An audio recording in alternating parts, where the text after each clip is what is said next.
Congreso de la República les da la bienvenida.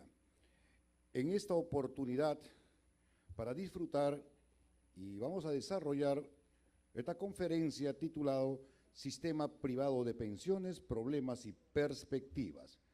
Esta conferencia, como todos los martes democrático, organizado por la Oficina de Participación, Proyección y Enlace con el Ciudadano. En primer lugar, tenemos las palabras, bueno, queremos invitar antes de la palabra al señor Sandro Castro Santillán, coordinador del programa Martes Democrático, que está presente en la mesa de honor.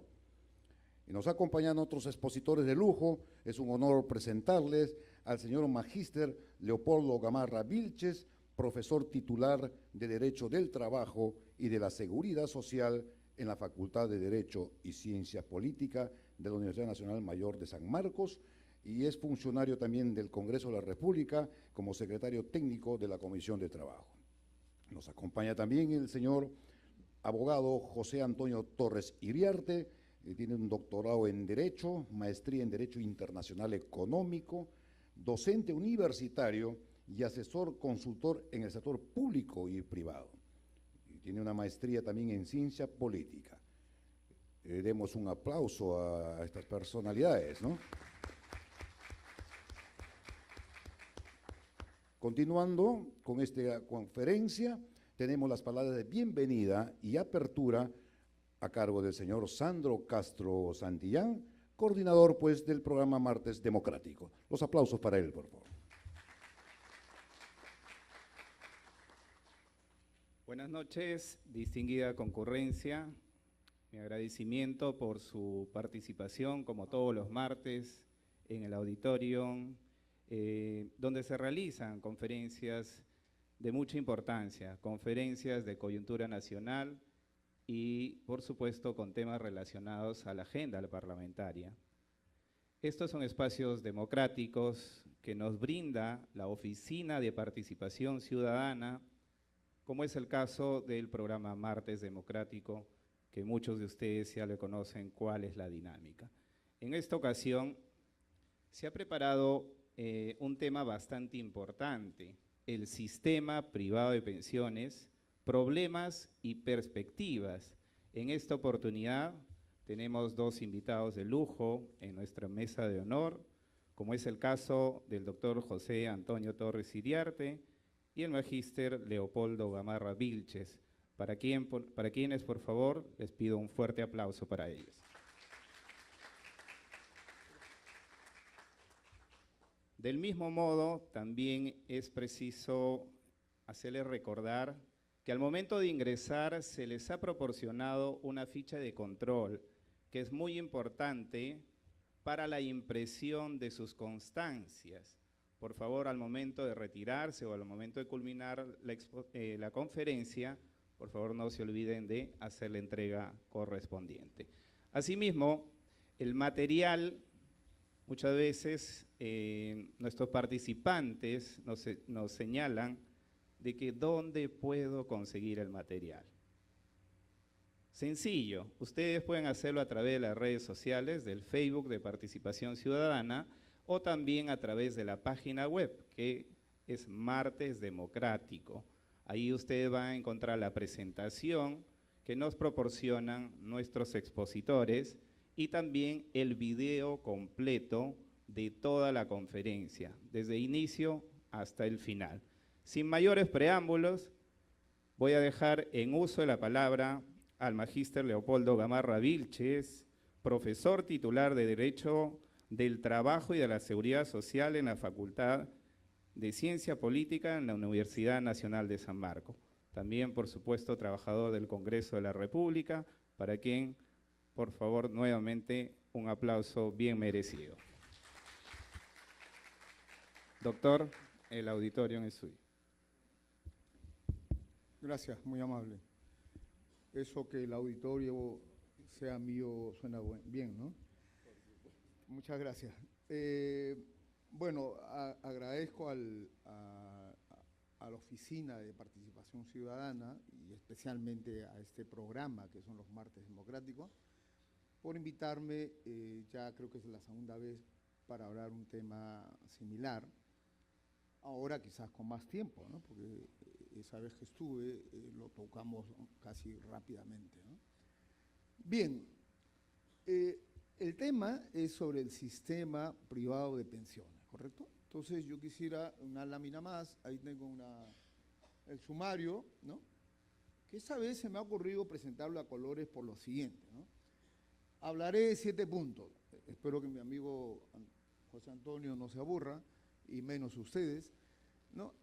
Pero eso es fundamental para entender y ver realmente, analizar los problemas, ¿no? Haré una introducción muy breve porque vale la pena poder saber de qué vamos a hablar, y luego del punto 1 al 4, que está en otro color, pues tiene que ver con un antecedente. Las cosas, los problemas no se pueden entender si es que no conocemos su origen, ¿no? El origen que es fundamental. No hay futuro sin el pasado, y menos el presente. Entonces, ese color celeste o azul, pues nos dará una idea más cabal de lo que vamos a hablar. Pero, evidentemente, me voy a detener más en el punto 5, ¿no? Que es el más extenso, porque hablaremos del Perú, ¿no? Qué modelo, características, etcétera, etcétera, ¿no? Y finalmente acabaremos con el verde esperanza, digamos, ¿no? Espero no se duerman, acá mi amiga la señora ya está pestañeando, pero en fin, viene de tan lejos, pero supongo es el cansancio, ¿no es cierto? Pero les invitaremos algo, ¿no? Café, en fin, ¿ya? Haremos promesas para que tengan, ¿no? Tengan. Entonces, la parte final de esperanza es los problemas, ¿no? Cuando uno analiza un problema, yo lo pongo como esperanza porque a partir del problema, identificando el problema, es que ya tienes gran parte de solución, ¿no? Si tú identificas un problema, el 90% lo tienes solucionado, por lo menos en teoría, ¿correcto? Por eso que digo problemas. Ahora hay 2 tipos de problemas, ¿no? Estructurales de fondo y los coyunturales que veremos también. Y lógicamente ya para despedirme, la idea es de las perspectivas, o sea, qué cosa buscamos, qué hay que hacer, ¿no? Y yo creo que ahí hay un debate muy urgente y necesario, ¿no? Por eso que el Martes Democrático es una instancia, un espacio, ¿no? Importante, ¿no? Y por supuesto la presencia de ustedes, ¿no? Bien, entonces empecemos, por favor. Bueno, antes de entrar al antecedente, si puede retroceder más bien, quería decirle como introducción lo siguiente. ¿Por qué tenemos que hablar de un sistema privado de pensiones? Bueno, ustedes lo saben, pero quiero remontarme a lo siguiente como introducción. Lo que ocurre es que en nuestro país, como en muchos países del mundo, donde hay trabajo, hay seguro social. El seguro social en este caso es contributivo, muy distinto a lo que quizás en el momento hablaré de la seguridad social, ¿correcto? Que todavía, por desgracia, no tenemos en el Perú. Lo que tenemos, como cualquier país donde hay trabajo, habrá seguro social, porque el seguro es contributivo. Y eso nació en el siglo XIX, 1800, a partir de 1820 y tantos, ¿no? En Alemania, por la presión de los trabajadores. Porque, ¿qué cosa reclamaban los trabajadores? ¿Qué tiene que ver las pensiones? Pues tiene que ver con 2 cosas. En primer lugar, cuando uno trabaja, lo que uno tiene en el trabajo es el riesgo, ¿no es cierto? Ahora bien, el riesgo también es permanente en toda nuestra vida, ¿no es cierto? O sea, el riesgo, puede uno no estar trabajando y tener riesgos en la casa, al cruzar el semáforo, al conducir, es decir, nuestra vida, parte de nuestra vida es el riesgo. Por eso que los teóricos definen riesgo como un hecho futuro e incierto. Puede pasar o no pasar. La señora que acaba de irse, que trabajaba conmigo, bueno, si toma un taxi, probablemente el taxi podría violarla, ¿no es cierto? Pero no creo, como ya está señora. Entonces, el hecho es que, pero es un riesgo, o sea, es futuro, ¿no? Pero incierto, puede pasar o no. Yo puedo tocar esto, puedo electrocutarme, ¿no es cierto? Entonces, el riesgo es algo permanente en nuestra vida. Entonces, si eso es así en general, ustedes imaginan que trabajando con mayor riesgo, ¿no es cierto?, tendremos mucho más riesgo. Por eso incluso en teoría se dice en Seguro Social que los riesgos laborales son riesgos creados. Creados no a propósito para hacer daño a la gente, al trabajador, sino que cuando el empleador abre una fábrica, un negocio, un comercio, lo que está haciendo es crear el ambiente en ese sentido, ¿no? Es crear la situación, la coyuntura para que pueda pasar un riesgo. Ahora, puede no ocurrir también, ¿no es cierto? Bien, entonces, los trabajadores en el siglo XIX que luchaban, no tenían ningún seguro de protección. Ni nada. En Alemania empiezan a organizarse y hay un fenómeno extraordinario en materia colectiva, es cómo pasan de la conciencia en sí a una conciencia para sí, ¿no? Eso es interesante en los trabajadores, ¿no? Que no es solo la conciencia individual lo que prima. Para tener reivindicaciones sociales tienes que pasar una conciencia para sí, para el grupo, para el segmento, para la institución, en fin. Bueno, ese proceso llevó a que Alemania tenía que reconocer estos derechos. ¿Qué reconoció? 3 derechos hasta hoy vigentes en el mundo, en el Seguro Social. 1, prestación de salud. Salud que todos sabemos, ¿no? Si un trabajador pierde la salud, tiene derecho a que pueda rehabilitarse, pueda recuperar la salud. Eso es salud, ¿no es cierto? Ahora, ¿hay pensiones derivadas? Sí, puede ser el caso de la persona, la esposa embarazada o la trabajadora que es embarazada, etc. Todo eso es salud. Pero hay otro rubro, y con eso termino, es el tema de pensiones. No basta la salud. O sea, claro, tú te puedes enfermar o te puedes sufrir un accidente, ¿no? Pero hay otro tema interesante. ¿Cuál es? Justo está, ahora si usted puede poner la lámina, la primera. La lámina la hizo una asistente mía, la primera, que es una cosa muy bonita. No, la lámina, la primera, esa. Pero no la reduzca. Pero ves, aquí hay un riesgo, ¿eh? El riesgo de que el aparato ese no funcione y no hablemos nada. Gracias a la señorita, que me está mirando mal, ¿se dan cuenta? Entonces, eso es parte de la vida. Entonces, por ejemplo, ahí mire, ¿qué tiene que ver la pensión? Tiene que ver con otro asunto que también surgió de los trabajadores. Los trabajadores, hay algo ineluctable en la vida, ¿no es cierto? ¿Cuál es? Y aquí muchos lo saben, ¿no? El tiempo, ¿no es cierto? El tiempo pasa, ¿no? Y evidentemente el tiempo te cobra por la vida, ¿no?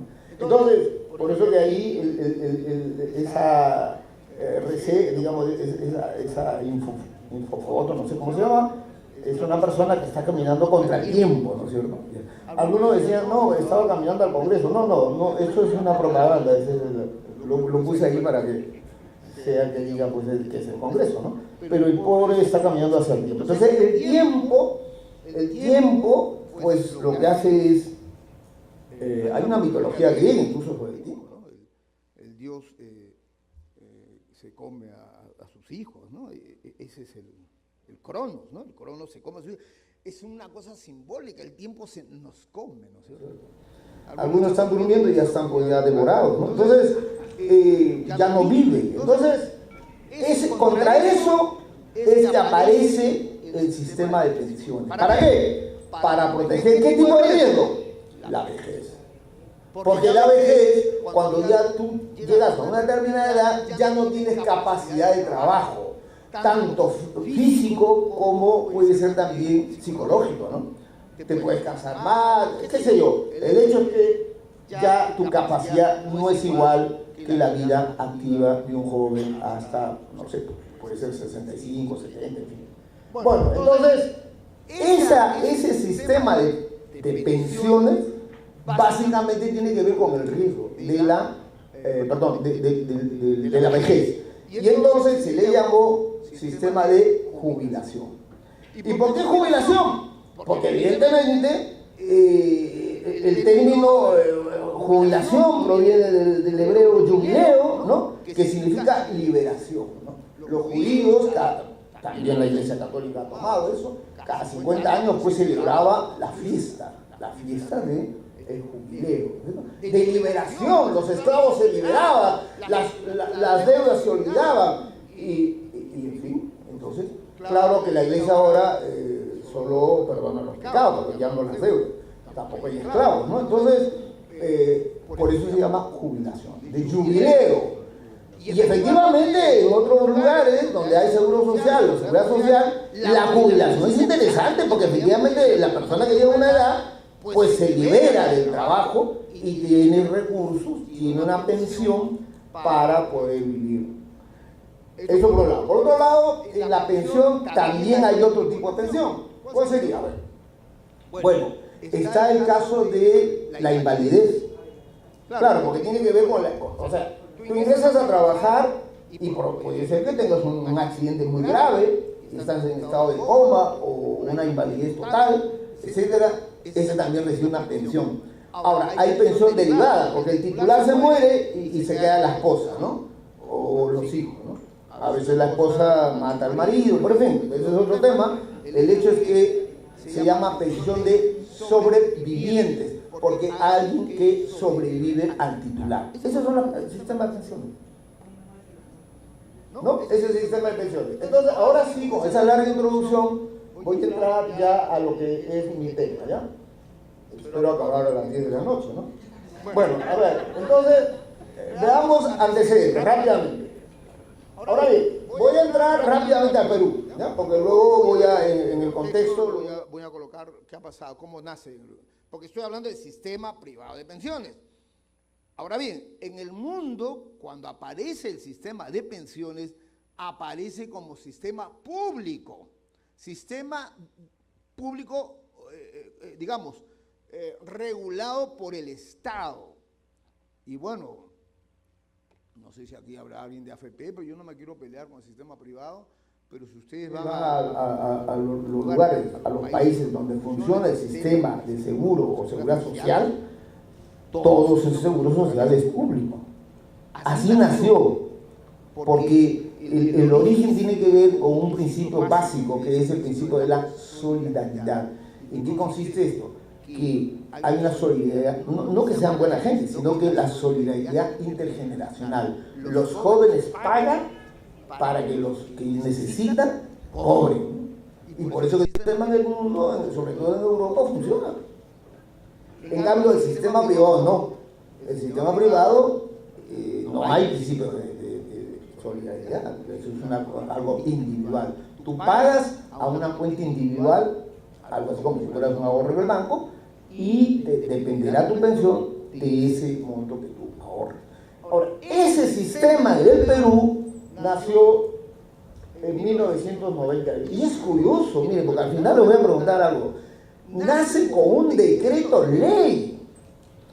Y antes que me olvide, en el Perú los sistemas más importantes del Seguro Social son decretos leyes, increíble. Yo si fuera una clase le preguntaría, ¿no? A Patricia le preguntaría, por ejemplo, mire, a ver, la 2530, la más antigua, no, la más antigua es la 19990, ¿no? ¿Qué es la 19990? ¿Qué tipo de norma? Decreto ley. Al año siguiente, el 74, se dio la 2530. ¿Qué es la 2530? Decreto ley. ¿Y el sistema privado qué es? Ahí está. 25897. Lo que pasa es que la gente se ha olvidado porque hay un texto único ordenado, pero que el origen es el decreto ley. Con eso le llevo una reflexión, ¿ya? Pero pase de los amigos que se está durmiendo. Él cuando aprobaron esto seguro cantaba ahí, chino. Bueno, el decreto ley, no deben olvidar que el decreto ley, a diferencia que en el caso del sistema español, el decreto ley es como un decreto de urgencia en el Perú, que lo aprueba el Ejecutivo y da cuenta al Parlamento. Aquí no, aquí existe el decreto ley cuando se cierra el Congreso. Ese es un decreto ley. En otras palabras, a manera de resumen, de pie de página, ¿cómo será tan problemático todo este sistema de seguro que en nuestro país nunca hemos tenido una ley general de seguro social? todos han sido, y hasta hoy, decretos leyes. Es interesante para una tesis, ¿no? Pero bueno, entonces, 1992, el 93 se constitucionaliza a través del artículo 11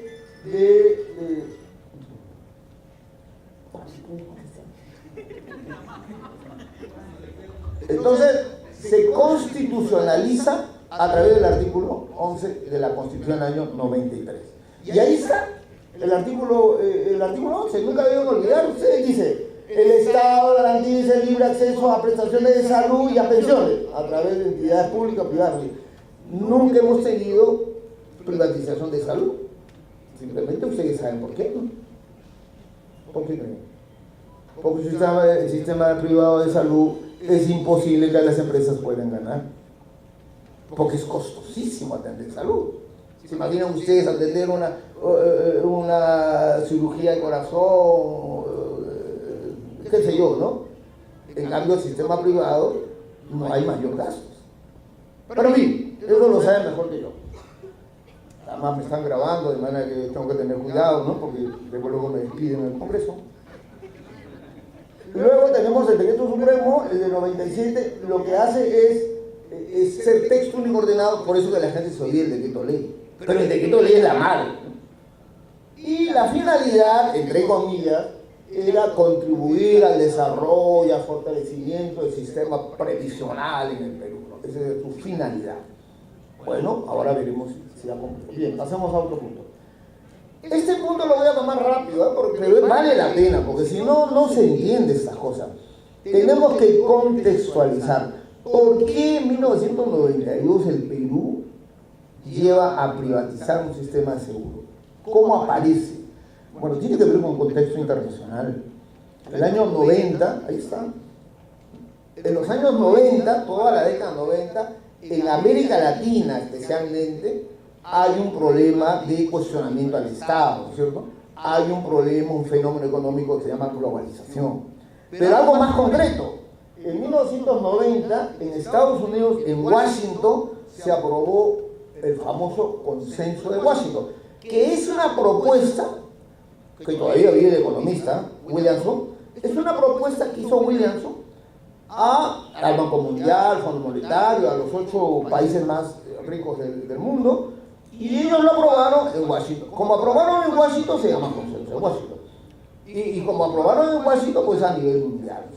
Si aprobara en Perú algo, a nadie le importaría, porque la gente se duerme cuando van a las conferencias. Entonces, esa es nuestra desgracia. Ahora bien, ¿en qué consiste este consenso? Son 10 medidas, nada más.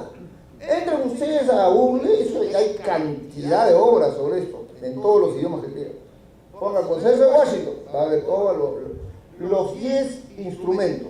Uno de ellos lo dice textualmente, lean ustedes, dice privatizar el seguro social, privatizar. Entonces ese es el origen, esa es la razón política, social, económica.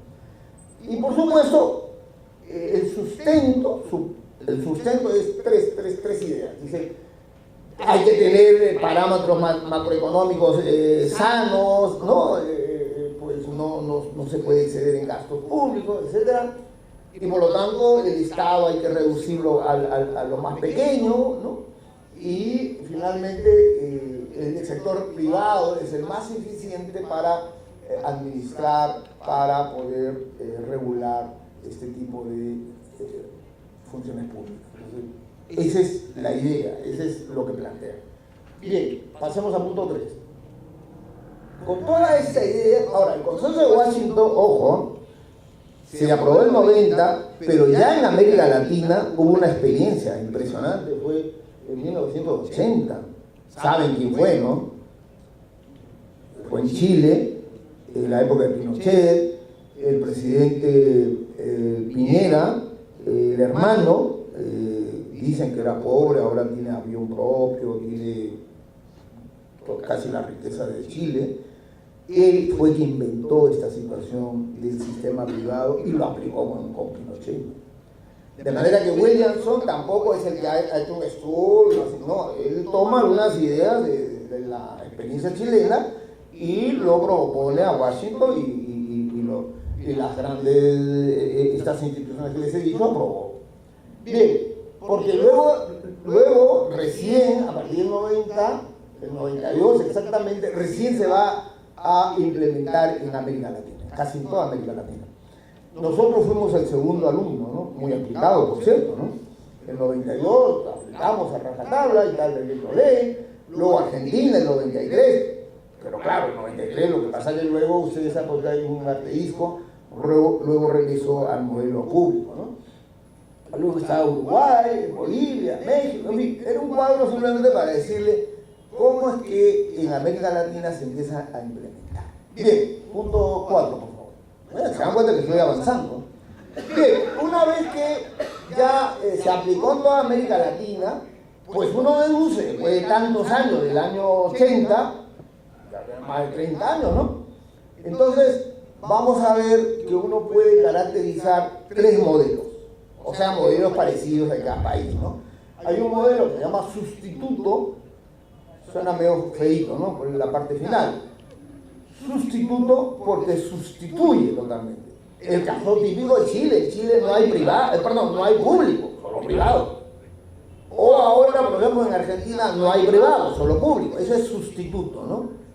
Uno u otro. Paralelo es el caso nuestro, ¿no? Paralelo, o también se le llama dual, ¿no? O mixto, si quieren, ¿no? Porque, claro, lo que pasa es que es paralelo, en fin, en cuestiones amorosas se entiende mejor esto, pero como que tienes las dos cosas, ¿no? O sea, paralelo, dual, es decir, estás en el sistema privado o puedes estar en el sistema público, es opcional, digamos, ¿no? Y lo interesante, que en todo caso comentaremos más adelante, es el mixto.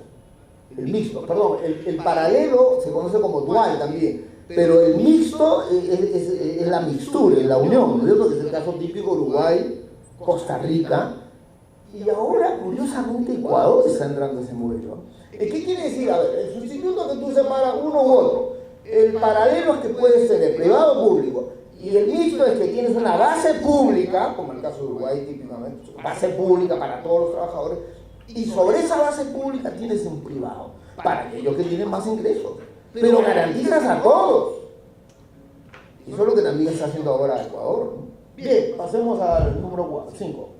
Bien, entremos ahora sí para detenernos, que es lo que ustedes más esperan. Lo que ustedes quieren son las respuestas inmediatamente, ¿no? Entonces vamos a entrar al modelo peruano. ¿Qué ha pasado? A ver. Empecemos con algunas características que ustedes lo conocen fácil, o sea, voy a avanzar. Todos saben la cuenta individual, ¿no es cierto? Los aportes del trabajador, ¿no es cierto? Hay una institución a cargo de eso. Ojo, no olviden qué cosa significa AFP, ¿eh? Porque mucha gente cree que la AFP te da pensión, ¿no? La AFP es ¿qué cosa es? Ahí está. Administradora de fondos de pensiones. Lo que pasa, claro, comprenderán, aquí hay algunas personas que ya estaban trabajando en esa época, pues salían cantidad de chicas guapas, ¿no? Así como mi asistenta. Y lo que hacían era decir, oye, firma aquí, le daban un besito, ¿no? O le regalaban un lapicero, así como a mí me regalan, ¿no? Entonces, pues, creyendo que, y ni siquiera sabían qué cosa era AFP. AFP es una administradora, o sea que la gente que está en AFP no puede quejarse, ¿no? Quiero decir, si son conscientes, sabes en qué estás, pero bueno. Este fondo, o sea, lo que el trabajador cotiza en una cuenta individual, pues tiene un fondo, ¿no? Y en realidad las AFP hoy en día son las instituciones que más dinero mueven en el Perú. Ahorita hay como 7 millones más o menos. Imagínense nada más que solo aportaran un sol cada trabajador. 7 millones al mes. ¿Cuántos son 7 millones? Pero no aportan un sol.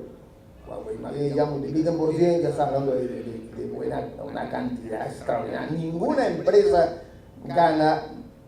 empresa tiene la cantidad de utilidad o administración, ¿no? Bien, ahora, evidentemente aquí una pequeña observación. Claro, estas entidades están, su supervisada, vigilada por la Superintendencia de Banca y Seguro. Antes tenía una especial de AFP. Lo que pasa, claro, esa superintendencia eran pagadas por las AFP. Entonces, claro, ¿cómo vas a regular al regulador, ¿no es cierto? Entonces, pues ahora no, ahora desde el año 2005 es autónoma. La Superintendencia de Banca Seguro es autónoma, depende del Estado, y ahí es donde ellos, o sea, deben tener y son los encargados a fiscalizar, ¿no? Ahora también, saben ustedes, en el mercado solo existen 4 empresas, ¿no? Prima, Integra, Profuturo y Hábitat, ¿no? Bien, avancemos otra. La incorporación también lo saben perfectamente, es en realidad un contrato de adhesión, ¿no? Cuando un trabajador inicia su labor, tiene un plazo, ¿no? Que tiene que, digamos, el empleador le consulta, pero ahí también hasta ahora hay un vacío, ¿no? Porque, claro, lo que pasa es que antes ni siquiera le consultaban, ¿no? El empleador lo colocaba pues, en el sistema privado. Ahora, si el trabajador no manifiesta y pasa el plazo, bueno, listo. Pero ahí también la pregunta, ¿por qué tiene que poner el sistema privado? ¿No? Pero en fin, así está la ley. Bueno, ¿qué más? A ver. Bueno, pasemos a otra, 5.3. Requisitos, aquí sí detengámonos un poquito, ¿verdad? Porque aquí es también bueno recordar, ¿no? Y aquí muchos se acordarán. La edad, ustedes saben, los más jóvenes, no era 65 años, ¿no? Era muy, muy diferente. Era 55 años para, ¿cómo era? Yo me he olvidado. Para las mujeres y 60 años, claro. Le aumentaron a los varones 5 años y 10 años a las mujeres. Y las mujeres nunca dijeron nada porque bajo la idea del género, de la igualdad de género, etc. No, claro, el tema es que hay estudios que hoy en día muchas personas pueden perder su empleo a los 40, 50 años y luego es muy difícil que sea contratada, ¿no? O sea, no es fácil, pero se aceptó el cambio, ¿no? Entonces, son 10 años que le aumentaron a las mujeres. Bueno, ahora es para ambos sexos, o para todos, 65. Ahora bien, en cuanto a los aportes, hay que hacer una cosa, una precisión. Aproximadamente, bueno, ahí no se sabe exactamente, no puede ser 12.5, 12 puntos, depende de la AFP. Pero en el sistema público, por ejemplo, es exacto, 13%, ¿correcto? Y de ese 13%, en el público, tú tienes lo que hace un momento hablé de las pensiones. ¿Qué tienes? Pensión de invalidez o de sobrevivientes. Además, o sea, y la jubilación propiamente, ¿no? O sea, son tres pensiones. Ese es sobreviviente. Entonces, en el caso privado, no. El monto que el titular aporta no va todo a la jubilación, solo va el 10% del aporte. El resto, 2 puntos, etcétera, se divide entre lo que es la jubilación de invalidez, porque la AFP lo que hace, él no te va a dar la pensión de invalidez, lo que hace es contratar una empresa privada, que hay muchos seguros. Ese monto, 1.5, 1.6, 1.7, va a estas empresas privadas para la pensión de invalidez, que es otra pensión. Y el resto, que es 1.5 igual, es el costo de administración. Entonces este es un sistema donde el titular tiene que pagar. O sea, no es que va todo a tu libreta individual, ¿no? Sino que hay una parte inamovible, 10%, pero el resto se divide en estos dos tipos de gastos, ¿no? Y ahora vamos a analizar cuál es el problema. Eso lo veremos en problemas. A ver, el 5.4, por favor. Bueno, el fondo ya no voy a entrar en detalle, ustedes lo conocen, el tipo de fondo, ¿no? Quiero entrar un poco a los problemas, ¿ya? 5.5. La modalidad de pensión tampoco, pues ya saben, retiro, programado, vitalicio, etc. Ya, sigamos. aquí algo que sí les interesa, yo sé que han venido muchos por esto, ¿no? Pero no se duerman, porque la señora, tu amiga, durmiendo. Invítale un caramelo o algo. O ofrécele salir mañana, a ver cómo se pone nerviosa. O más tarde, más noche, más tarde. Dile, oye, te invito al cine, vas a ver cómo se pone, se despierta, ¿no? A ver, sí, porque yo me pongo nervioso cuando la gente está durmiendo, ¿no? Entonces, el famoso reja, vamos a hablar, señora, de la reja, pero no del Palacio de Justicia, sino reja es un acrónimo que es el régimen especial de jubilación adelantada. ¿Por qué se aprobó esto? Esto se aprobó en 2009, porque el sistema privado, como vamos a ver más adelante, tiene algunos problemas, ¿no? Porque el primer requisito es que tú tienes que tener trabajo permanente, porque si no, tus fondos van bajando, ¿no es cierto? Porque no aportan. Entonces, y hay gente en nuestro país, evidentemente, que hay el desempleo, ¿no? El desempleo es muy abierto. En materia laboral se estudia el desempleo friccional y el desempleo abierto, ¿no? El friccional es básicamente son más profesionales, o sea, gente que puede renunciar y al día siguiente o al mes máximo encuentra un empleo. Ese es el friccional. Pero el desempleo abierto o estructural, como le llaman algunos, es aquel que pierde su empleo, el trabajador pierde su empleo y no es fácil encontrar un empleo.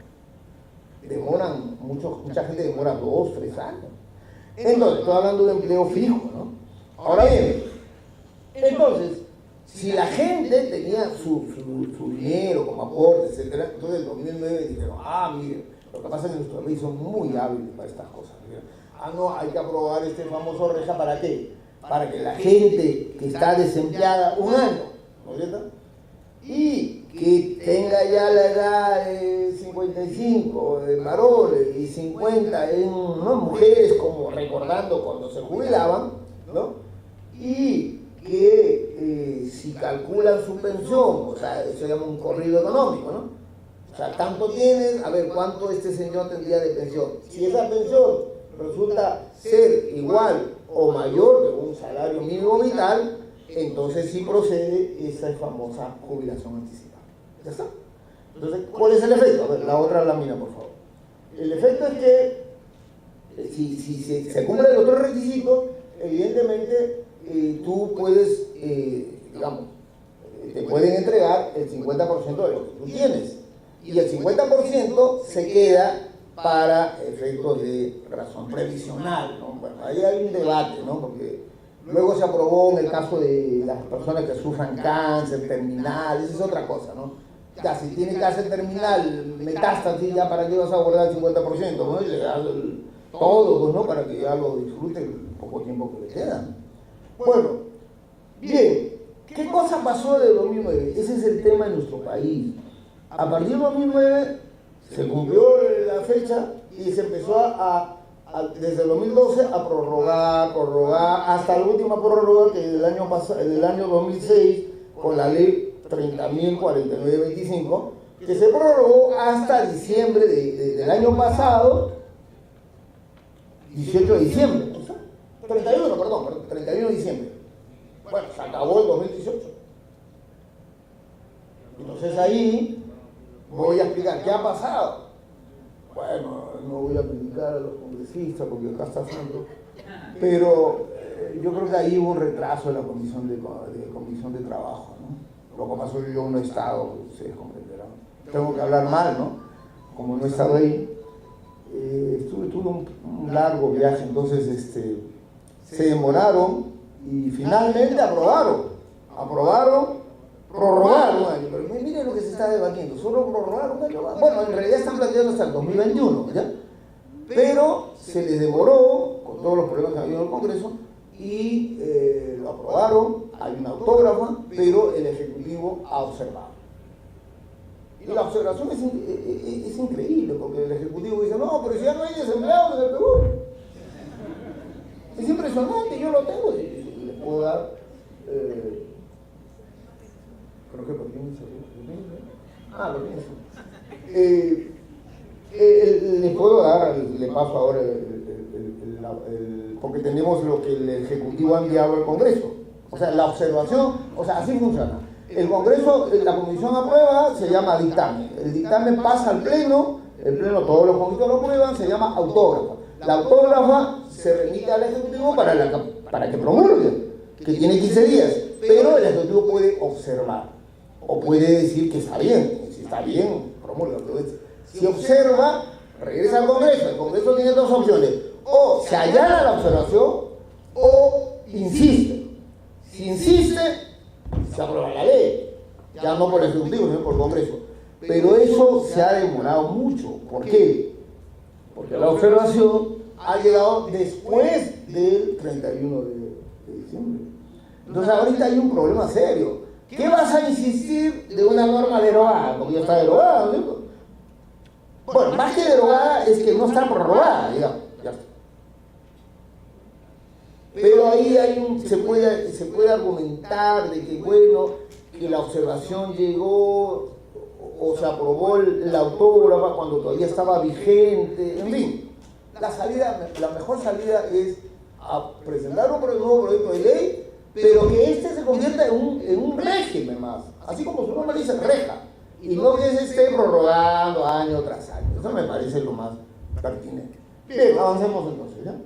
Ahora, ya estoy acabando, ¿no? El punto 5.7.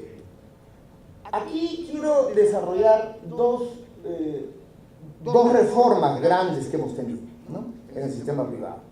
Porque evidentemente había mucho cuestionamiento, hay cuestionamiento hasta el día de hoy, pero legislativamente hubo un cambio en el 2012, ¿no? Ahí está la ley incluso que se aprobó, todo un debate, yo estuve ahí en la Comisión de Trabajo, un debate, había muchísimos proyectos, etcétera, y bueno, se aprobó esta ley con algunos cambios que a mí no me gustaban, pero bueno, ahí está. Había el tema de condiciones, ¿no? Para eso, ustedes saben, el cambio más sustancial, ¿cuál fue? Que el ingreso al mercado del sistema privado tenía que ser por concurso. ¿Se acuerdan ustedes del hábitat? Para aquellos nuevos que ingresaban directamente a esa AFP. Por lo cual también, en fin, hay problemas ahí, ¿no? Entonces, luego se planteó la inclusión de independientes, en fin, que eso fracasó porque ustedes se acuerdan que la ley se aprobó y parecido a la ley Pulpín, la gente salió a las calles, en fin, no quisieron los independientes y se frustró. Bien, avancemos un poquito. Perdón, el otro cambio el 2012 fue en cuanto a los fondos, ¿no? Ahí variaron algunos conceptos que lo voy a ver enseguida. A ver, avancemos por favor. Ahí está el fondo, ¿no? La ley, a diferencia de la ley originaria, digamos, del decreto ley, es que se aprobaron 4 tipos de fondos, ¿no?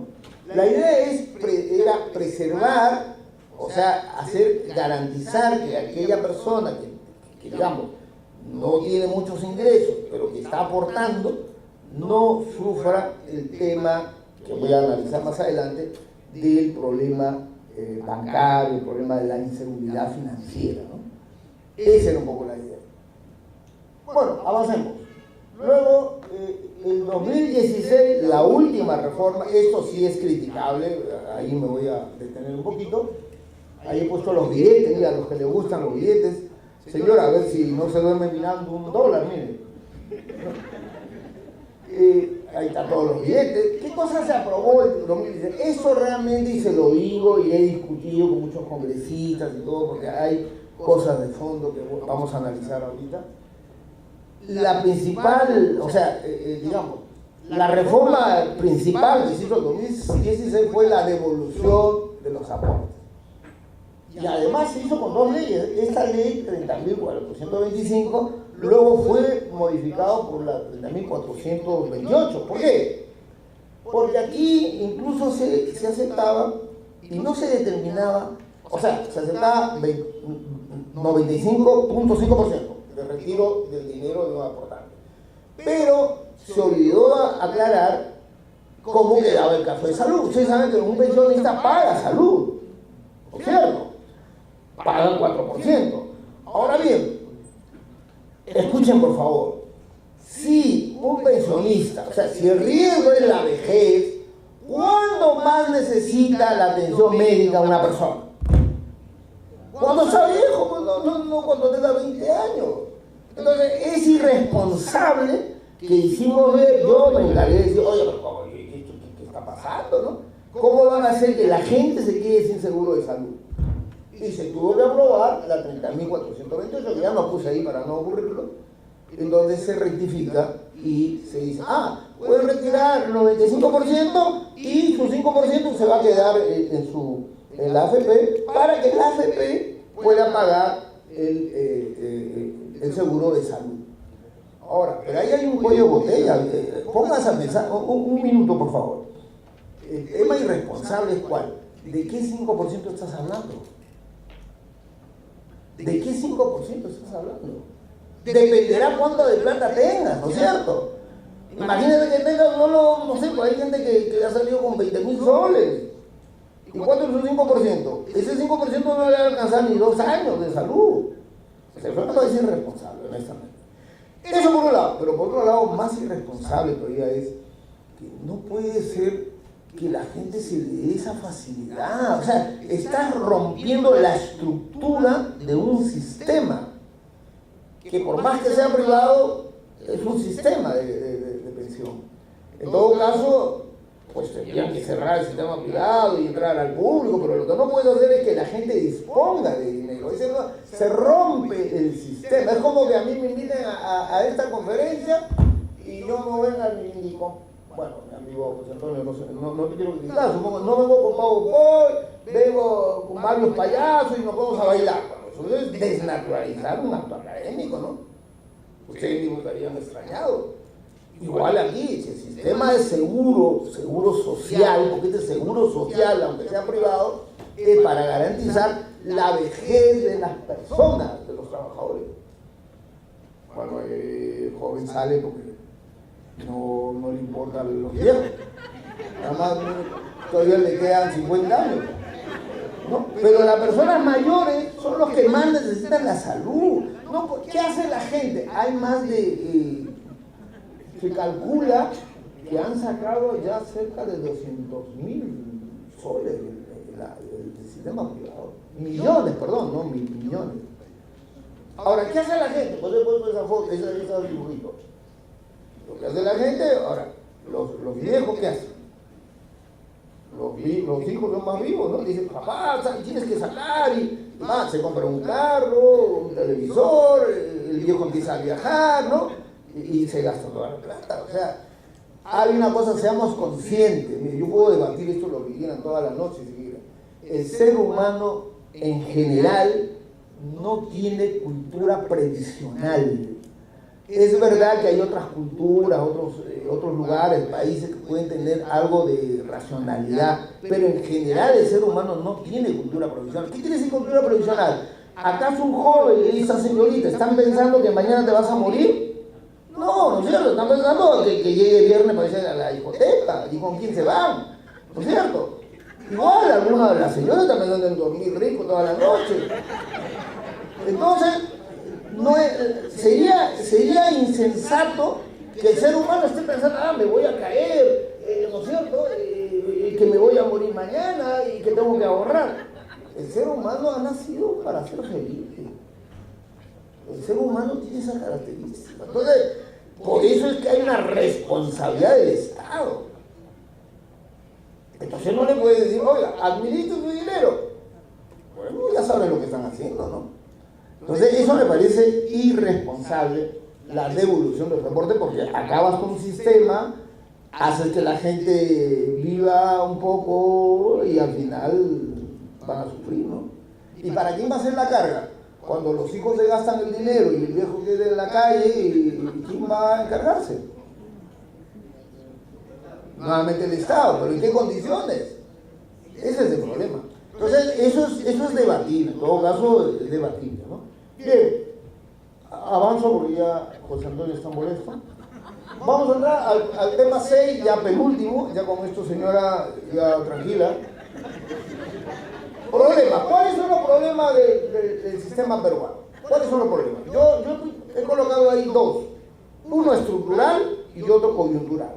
Vayamos a la estructural, que es de fondo, ¿ya? He subrayado incluso para no entrar en detalles. Miren, señores, escuchen por favor. Seamos honestos y sinceros, escuchen. Este sistema no es malo en sí, o sea, en sí mismo, per se, como dicen, sino que el problema es que tiene que tener requisitos. Por ejemplo, ¿por qué es caro? Todo el mundo critica, es cara las condiciones. Claro que es cara. ¿Pero por qué? Porque tenemos un mercado pequeño, el mercado laboral es pequeño, nosotros nos movemos mucho con la informalidad, esa es la gran desgracia de nuestro país. 70% de trabajadores son informales. Y eso pueden revisar estadísticas oficiales. Entonces, claro, ¿qué tiene? 20%. Y de esos 20% todavía hay informalidad. Incluso en las grandes empresas hay informalidad. Y entonces, evidentemente, tienes un mercado pequeño. Eso se llama, al revés, la economía de escala. Tú haces un folder, te sale 5 o 6 soles, hasta 20 soles. Pero si tú haces 1000 folders, evidentemente el costo va a abaratarse, ¿no? Cuanto más hagas, cuanto más cantidad, en este caso, cuanto más ingresos tenga el trabajador, evidentemente el costo es menor. Se llama economía de escala, ¿no? Produces más y tienes más ingresos. Bueno, eso lo tenemos en Perú, desgraciadamente. Pero hay otros dos requisitos más, y con eso termino lo estructural. Miren, aparte del mercado laboral, es dos requisitos que espero que no se olviden, por favor. Uno, que el trabajador tenga altos ingresos, como mi asistente, que gane pues 15.000 mínimo, o 20.000 mejor. 20.000. Pero alguien que gana como yo sueldo mínimo, ¿de qué sirve? ¿De qué sirve? ¿Se dan cuenta? Ahora, les quiero confesar algo que conversaba contigo, creo, ¿no? Hacía una conferencia así, pero de cantidad de gente en San Marcos, y cuando se estaba debatiendo, ¿no? Ese tema, y alguien me preguntó, oiga, ¿y usted en qué sistema está? Bueno, igual, si alguien me pregunta, bueno, mi esposa me insultaba, me dice, eres un imbécil, pero ya se murió, entonces, y hace 2 años murió, falleció, entonces, porque claro, yo soy un sistema nacional, porque creo en el sistema público, porque creo que ese es el sistema y además dio origen a este sistema, ¿no? Claro.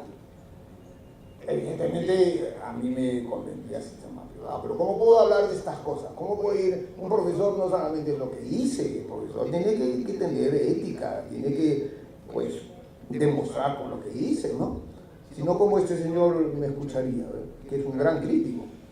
Bueno, entonces, para que vean, yo les digo a mis alumnos, la ética tiene un costo.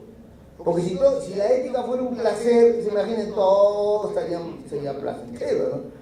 Si la puntualidad fuera un orgasmo, imaginen, todos serían puntuales, ¿no? Más que Inglaterra, ¿no? Sería, imagínense, ¿no? Si la honradez fuera un placer, ¿no? ¿Cuántos honrados habría, ¿no es cierto? Y no es así, pues. Si el esfuerzo fuera un placer, no dormir fuera, ¿no? Un placer, ¿cuántos atenderían, no es cierto? Así es la vida. O sea, el esfuerzo supone un sacrificio, ¿no? Bien, entonces, ingresos altos. Yo no estoy hablando de esto que cierren el sistema privado, ni mucho menos, así que Sandro no me critiquen, sino estoy diciendo que, así como Sandro sí vale la pena que esté en un sistema privado, porque si tú ganas más de 15.000 soles, sí vale la pena. Pero si ganas sueldo mínimo, ¿cuánto vas a aportarle? 100 soles, menos de 100 soles.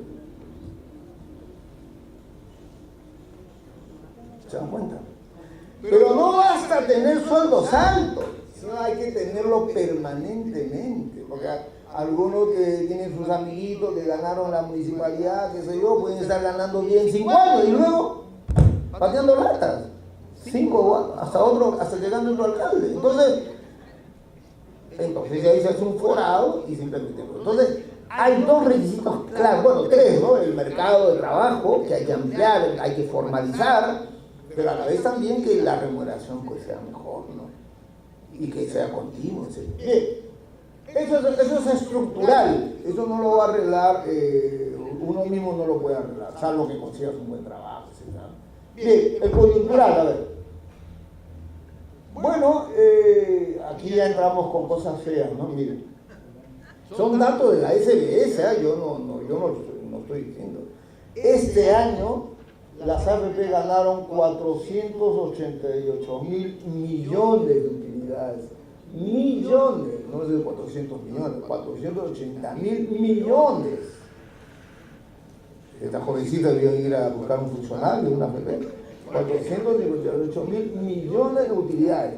Y al revés, ¿qué ha pasado? Los aportantes han perdido 2.000 millones de soles. ¿Por qué? Porque ahí hay un problema, porque vamos a ver en la otra lámina. Porque las empresas, como están estructuradas, simplemente no pierden. Porque cuando hay esta volatilidad, evidentemente los aportes por los intereses van bajando, ¿no? Pero la utilidad no se reduce. Entonces, ahí hay un contrasentido, ¿no? Que ahorita vamos a analizar. Ahora bien, ese es un problema serio que se tiene. No se puede, o sea, no puede ser que la empresa que tiene grandes utilidades en función de los aportantes haya esta contradicción, ¿no les parece? Que tenga unas ganancias extraordinarias y de quien vive esta institución tenga pérdidas. Eso me parece fatal, ¿no?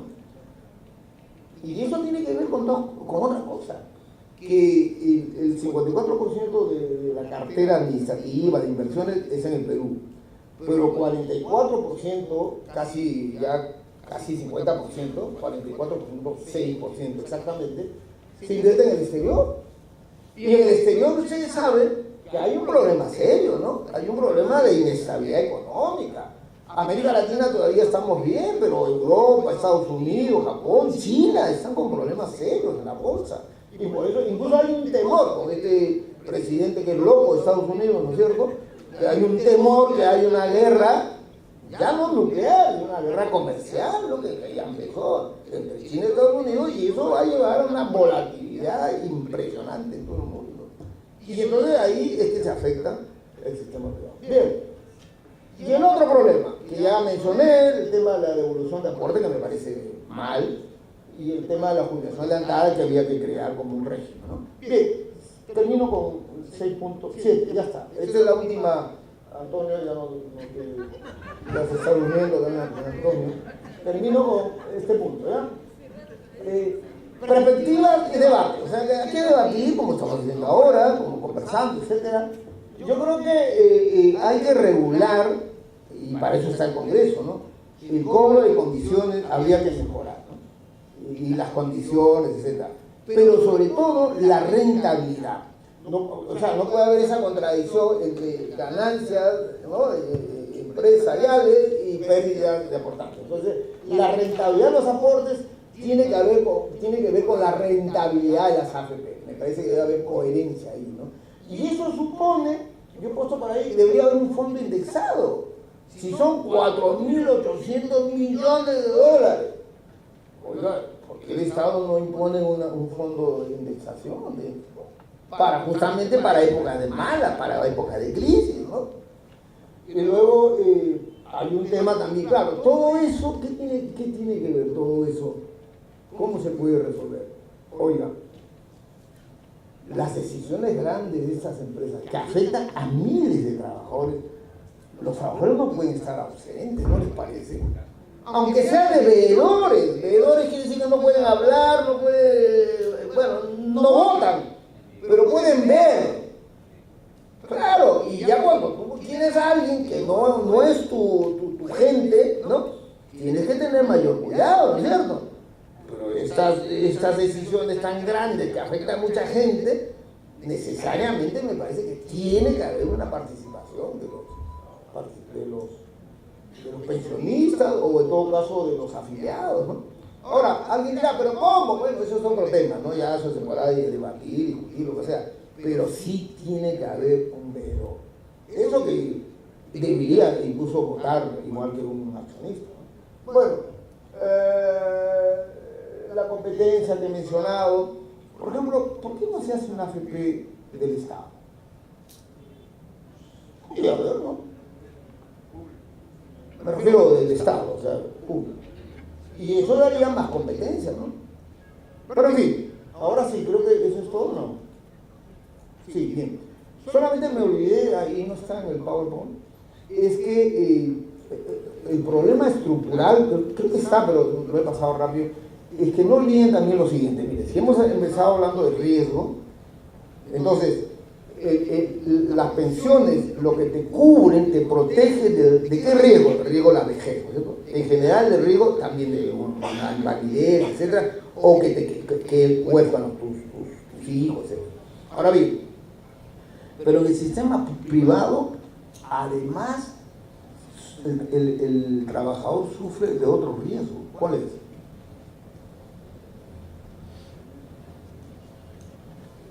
O sea, aparte, el riesgo natural de la vejez, aparte de eso, te agrega un riesgo más. ¿Cuál es? Del mercado.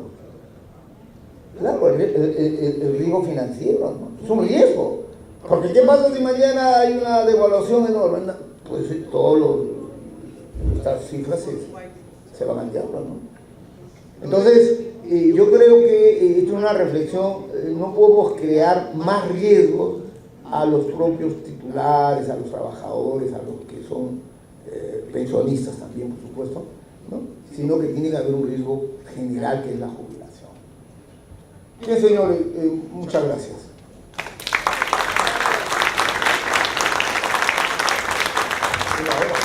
Muchísimas gracias a usted, doctor Leopoldo Gamarra Vilches, por su disertación muy amable. Continuamos con esta conferencia. Le toca el turno al señor abogado, doctor en Derecho,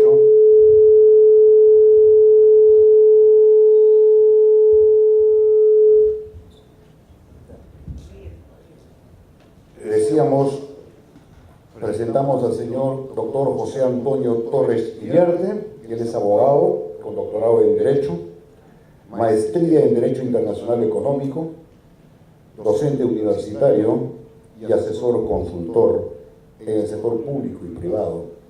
Tiene una maestría también en ciencia política.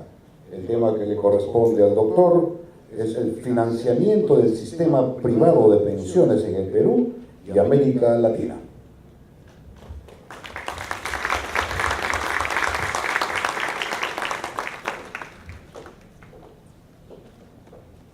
Agradezco a los organizadores de Martes Democrático y como creo que en el país lo importante es alcanzar los objetivos de largo plazo, saludo el esfuerzo de la Oficina de Participación Ciudadana de desarrollar semana a semana y convocar a los ciudadanos, a los electores, a los hombres y mujeres de este país que creen en la democracia para tratar temas de interés nacional, temas de la agenda política, temas de la actualidad legislativa y de la actualidad incluso internacional.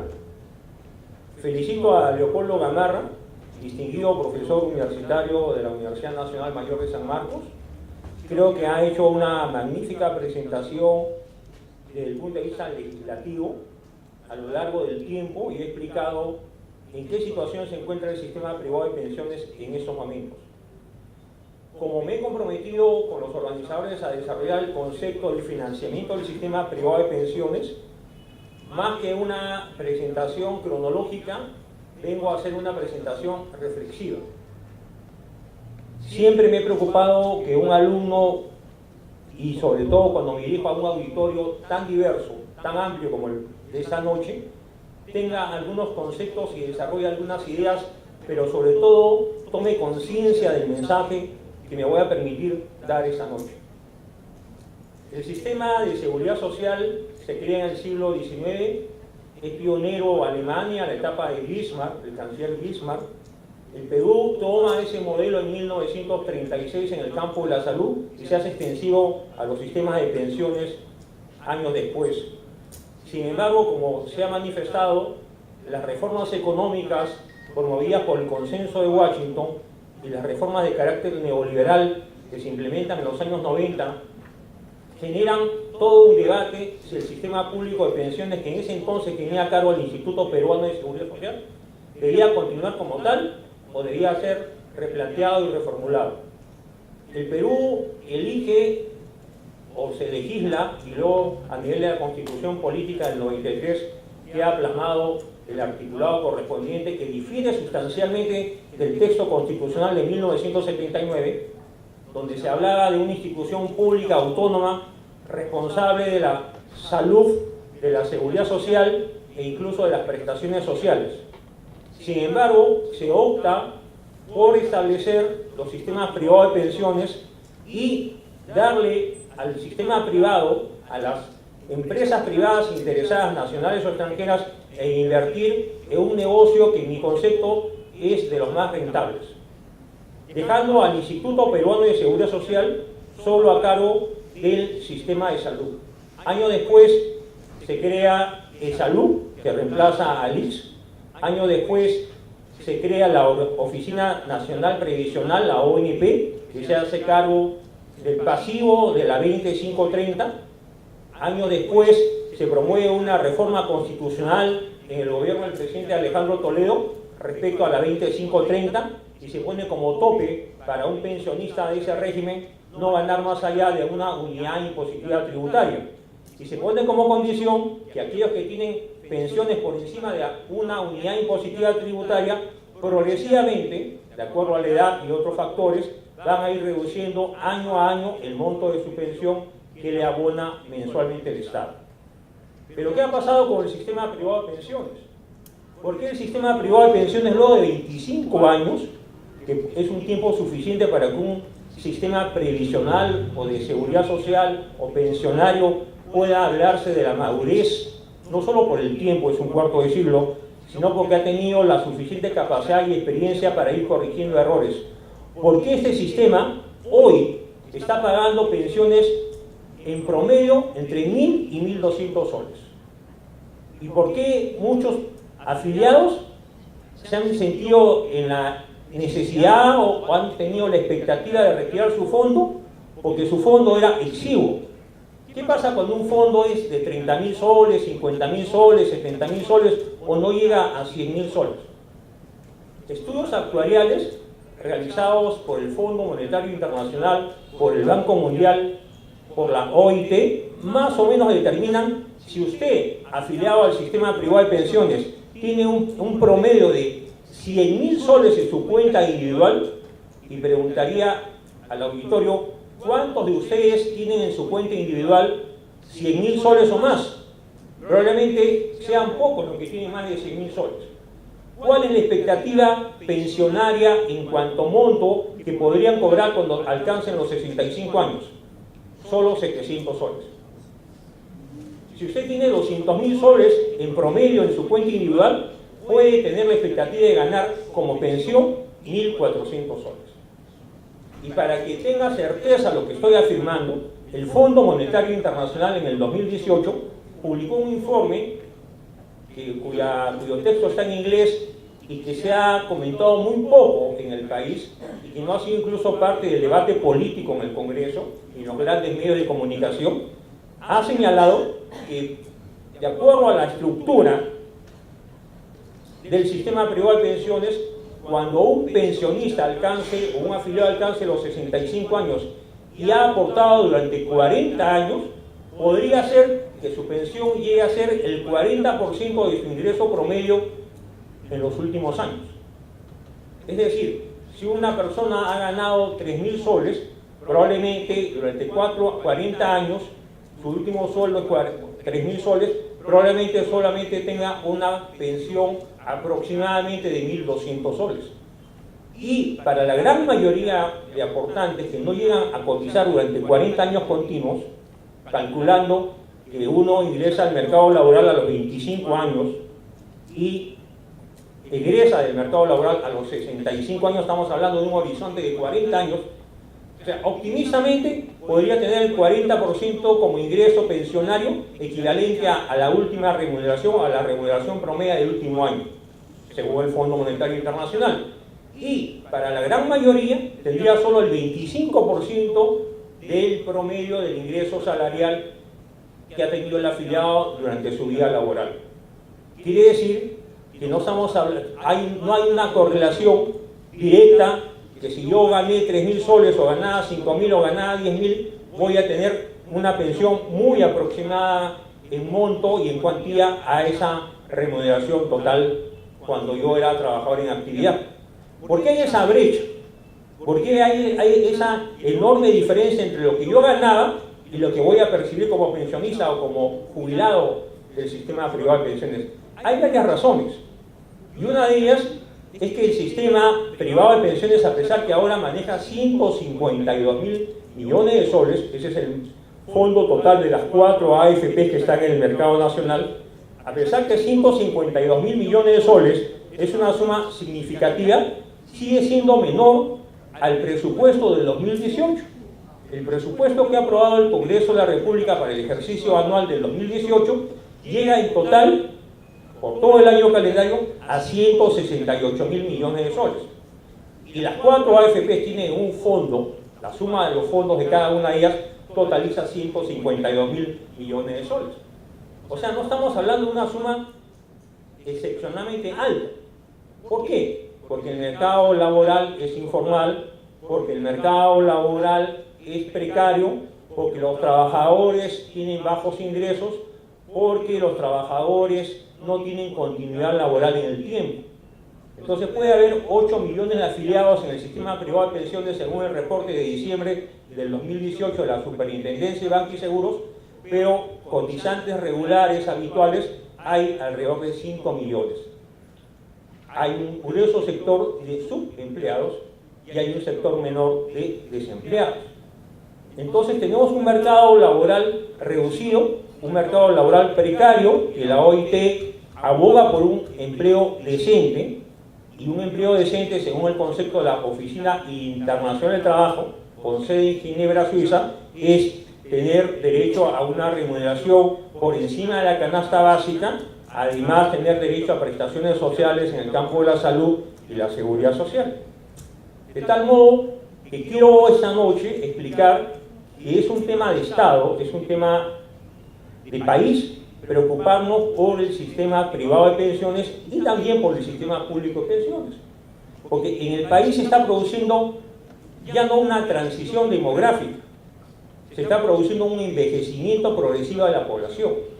Si antes los mayores de 65 años no llegaban al 5% de la población total, hoy están bordeando el 7% de la población nacional. Y en los próximos 10, 20 o 30 años, la población mayor de 65 años va a ser alrededor del 20 al 25% de la población total del país. Y el sistema privado de pensiones no garantiza mejores pensiones que el sistema per se, porque tiene una estructura oligopólica. ¿Qué cosa es monopolio? Que hay un solo ofertante. ¿Qué es oligopolio? Que hay pocos ofertantes. ¿Puede para un mercado como el nuestro, después de 25 años de funcionamiento, tener solo 4 AFPs? Se habla mucho de concertación de precios y del mercado, en una economía social de mercado, que es punible y sancionable por INDECOP. Existe un organismo regulador que es la Superintendencia de Banca y Seguros, pero pregunto, ¿4 AFPs garantizan una libre y sana competencia? Si las AFPs están vinculadas al sistema bancario, la AFP prima está administrada y está vinculada al banco más importante del Perú, el Banco de Crédito. Y las decisiones que se toman en su directorio, como se ha dicho hace un momento, no son consultadas a los afiliados. No hay una representación en el directorio de cada una de estas AFPs. En el pasado, incluso en la actualidad, en lo que es salud y lo que era antes el Instituto Peruano de Seguridad Social, de acuerdo a los preceptos de la OIT, había una representación tripartita. Representantes laborales, representantes empresariales y representantes del gobierno. había 9 miembros en el directorio. Pero pregunto, ¿hay algún miembro del directorio que represente a los afiliados de las AFPs en el sistema privado? No lo hay. Por lo tanto, el oligopolio abusa de su posición de dominio. Por lo tanto, este grupo de 4 empresas vinculadas a la banca y a las compañías de seguros abusan de su posición de dominio. ¿Y qué protección tiene el trabajador, el afiliado o el aportante? La que puede dar el gobierno o el Congreso a través de la legislación que se ha venido dando progresivamente. Entonces yo quiero reflexionar con ustedes que si queremos construir un sistema de seguridad social, tenemos que entender que la seguridad social, tal como se concibió bajo el principio de solidaridad, es una herramienta de política social y es una herramienta para una mejor distribución del ingreso. Es claro que bajo el sistema privado de pensiones, los trabajadores de menores ingresos no les conviene estar en el sistema privado, deberían estar en el sistema público. Por ejemplo, todo trabajador que gana menos de 1.000 soles, creo que le es más rentable y seguro a largo plazo estar en el sistema público. Pero un trabajador que gana 3.000, 5.000 o más de 5.000 soles, probablemente le sea más atractivo a largo plazo estar en el sistema privado de pensiones. Pero hay una preocupación, como he señalado, un organismo técnico con sede en Washington como el Fondo Monetario ha puesto el dedo en la llaga en un informe que ha emitido en el 2018. Respecto al caso peruano en particular, no es un estudio sobre toda América Latina, es un estudio sobre el caso peruano concretamente. Si usted aporta, lo repito, 40 años continuos como afiliado de una AFP, va a ganar aproximadamente el 50% de su ingreso promedio del último año como pensión. Y si usted ha trabajado menos tiempo y ha cotizado menos tiempo, va a recibir un promedio del 25% como pensión en referencia al monto promedio de su salario o su remuneración mensual.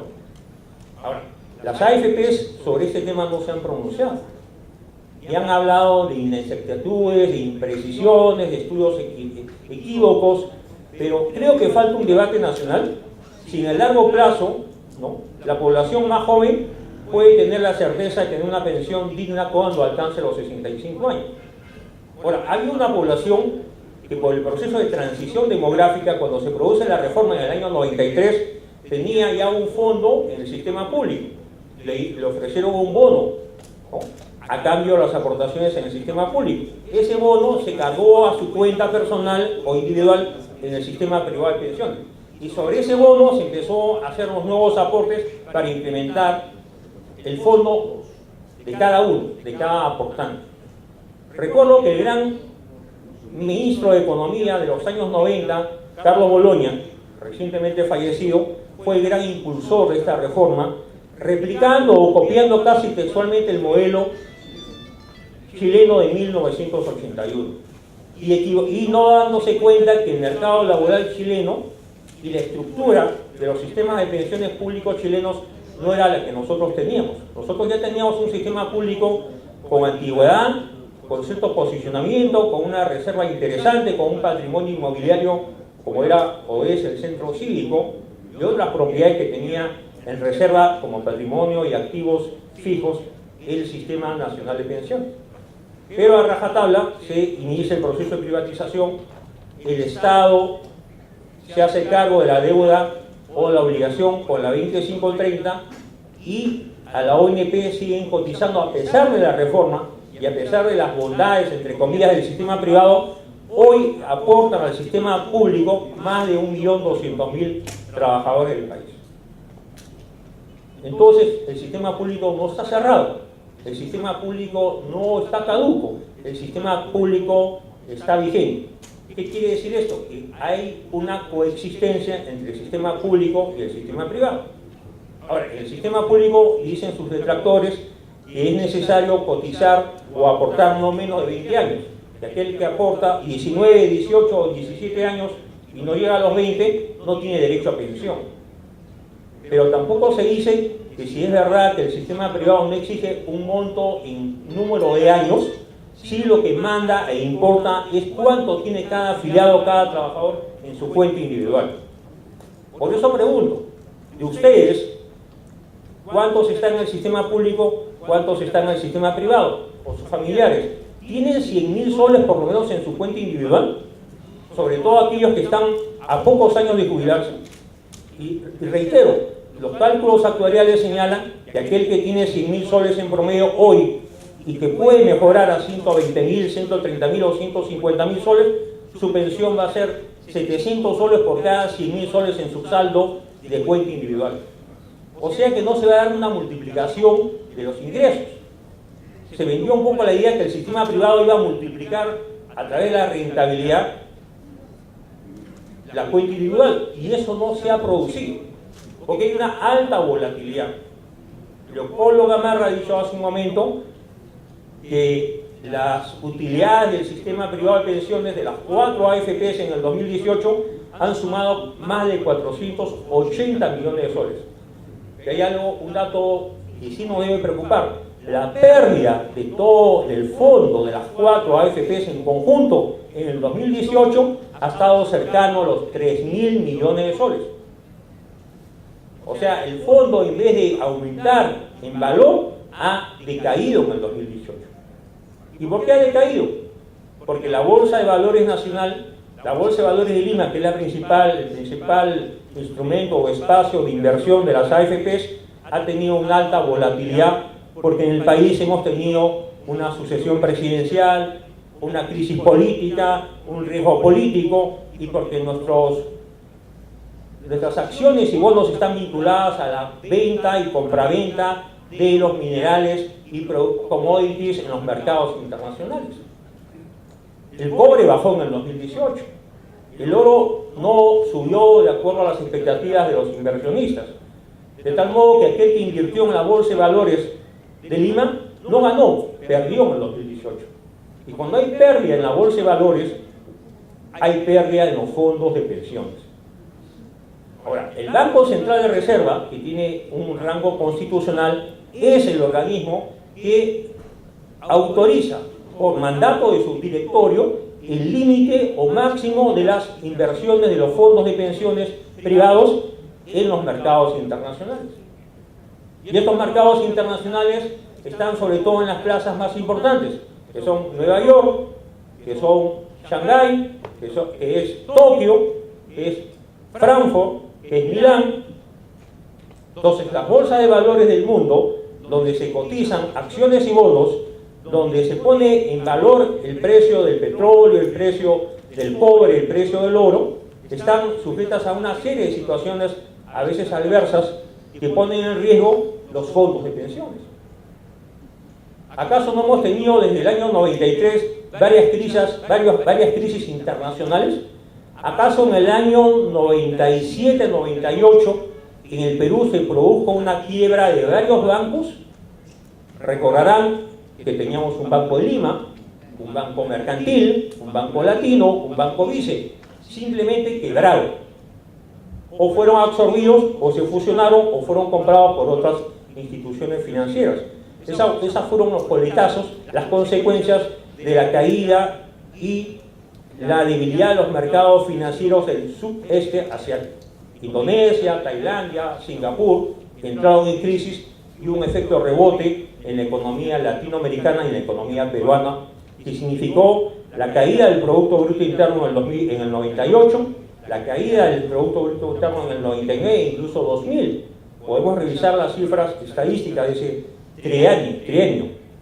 Entonces, y esa fue la última vez que los fondos de pensiones, que en ese entonces tenían poco tiempo de existencia, del 93 al 2000 o 98, eran 5, 6 o 7 años. Hubo otra crisis traumática a nivel de los mercados internacionales que afectó frontalmente a los fondos de pensiones. ¿Cuál fue? La caída de Lehman Brothers, 2008. La caída de los mercados de valores en los Estados Unidos, que tuvo luego un impacto en la zona euro, que luego tuvo un impacto en el país y en América Latina. ¿Cuánto representó en pérdida esa volatilidad y esa depreciación del valor de los bonos y acciones en las AFP de Chile? Mucho más que en el Perú. Y en el Perú representó una merma de por lo menos el 20% del fondo. Ha habido luego un proceso de recuperación, es verdad, y los que analizan los procesos de inversión analizan en el largo plazo pero también hay que analizar en el mediano y en el corto plazo. Entonces, si en el 2018 había una pérdida de 3.000 millones de soles, la pregunta que yo le formulo al auditorio, ¿qué garantiza que en el ejercicio del 2019 el fondo de pensiones de cada AFP y los fondos de las 4 AFP van a incrementarse? Ahora, cada uno tiene su propia cuenta, pero si cae el fondo total, el fondo global, mi cuenta, que es una alícuota, una proporcional, ¿no?, pequeña, infinitesimal, también va a caer de alguna forma. Si usted tiene 100.000 soles o tiene 95.000 soles, puede ser que al término del 2018 ha perdido 3, 4.000 o 5.000 soles. Y puede ser que en el 2019 vaya a producirse un fenómeno parecido. ¿Qué dicen los analistas financieros al término del 2018 y al término del 2019? Que en el caso peruano va a haber una alta volatilidad en el 2019. El dólar no tiende a apreciarse, tiende a depreciarse. Es decir, se fortalece la moneda nacional, pero pierde valor la moneda extranjera. Y muchos afiliados tienen la expectativa de tener una pensión en moneda extranjera. Incluso ahorran en dólares. Entonces, quiero con ustedes compartir estos temas que lamentablemente en el debate político pasan a segundo plano y en el debate mediático a veces ni siquiera se mencionan, porque son temas de largo plazo. Es verdad que un joven que recién se incorpora al mercado laboral no piensa en ahorrar porque está en una etapa más bien de aprendizaje, de formar familia, de terminar una carrera, de seguir una maestría, de formar un hogar y de tener un proyecto de vida a largo plazo. Pero también es verdad que a los 45 o 50 años el mercado laboral se va restringiendo y las oportunidades cada vez son menores. Para muchas empresas top privadas, un profesional de 50 años ya es un senior, que va perdiendo, en vez de mejorar su posición económica o de liderazgo dentro de la empresa, muchas veces ya le van asignando tareas menores y funciones un poco relegadas y con menores remuneraciones en varias ocasiones, o les ofrecen incentivos para que se retire. Porque hay una generación de máster, de magíster, ¿no?, con experiencia y estudios en Estados Unidos o Europa, que vienen con un diploma y pugnan por un ascenso. Entonces yo quiero con ustedes compartir estos temas. Las AFPs son una mejor opción que el sistema público. La verdad es que yo tengo mis dudas. Siempre he pensado y he explicado este tema a nivel universitario y en algún debate en el que he participado anteriormente, que para un país como el nuestro, con 32 millones de habitantes, con una PEA de más o menos 16 millones, o sea, población mayor a 15 años y hasta 65 años, con 8 millones de afiliados en el papel, pero solo con más o menos 5 millones de aportantes regulares al sistema privado, pienso que el sistema público debería ser obligatorio para todos, porque eso crea las condiciones de cierta equidad social en el largo plazo. Y el sistema privado debería existir, pero de manera complementaria. ¿Por qué el sistema, en el campo de las prestaciones de salud, se ha creado ese aporte de 2.25 sobre un 9% de aporte patronal para las entidades prestadoras de salud, que se hacen cargo de la capa simple? La capa compleja la tiene a cargo de salud, que es la capa más costosa, más onerosa, de los enfermos terminales, de los enfermos que tienen tratamiento de diálisis 3 veces por semana, ¿no?, de las personas de la tercera edad. ¿Por qué se da este caso de compartir el ingreso de la cuota patronal entre el sector público, representado por el salud, y el sector privado, representado por las entidades prestadoras de salud? Un modelo más o menos parecido podría replicarse, pero de acuerdo a mi lectura personal, y me he tomado, y creo que es oportuno tener en cuenta que CEPAL ha escrito y ha investigado mucho sobre el tema peruano y latinoamericano. Lo hace el Banco Mundial desde el año 94, cuando habló del envejecimiento sin crisis y propuso 3 pilares para los próximos años en el campo de la jubilación, y también el Fondo Monetario, que ha puesto especial interés en analizar el caso peruano y ha incomodado mucho su análisis y su publicación en inglés a las 4 AFPs nacionales. Entonces, mi propuesta podría ser, en términos generales, que haya un sistema obligatorio, contributivo, al que coticen todos los trabajadores en actividad laboral, en actividad productiva, y de manera complementaria los trabajadores de mayores ingresos puedan tener un seguro, derecho a una segunda pensión de manera alternativa.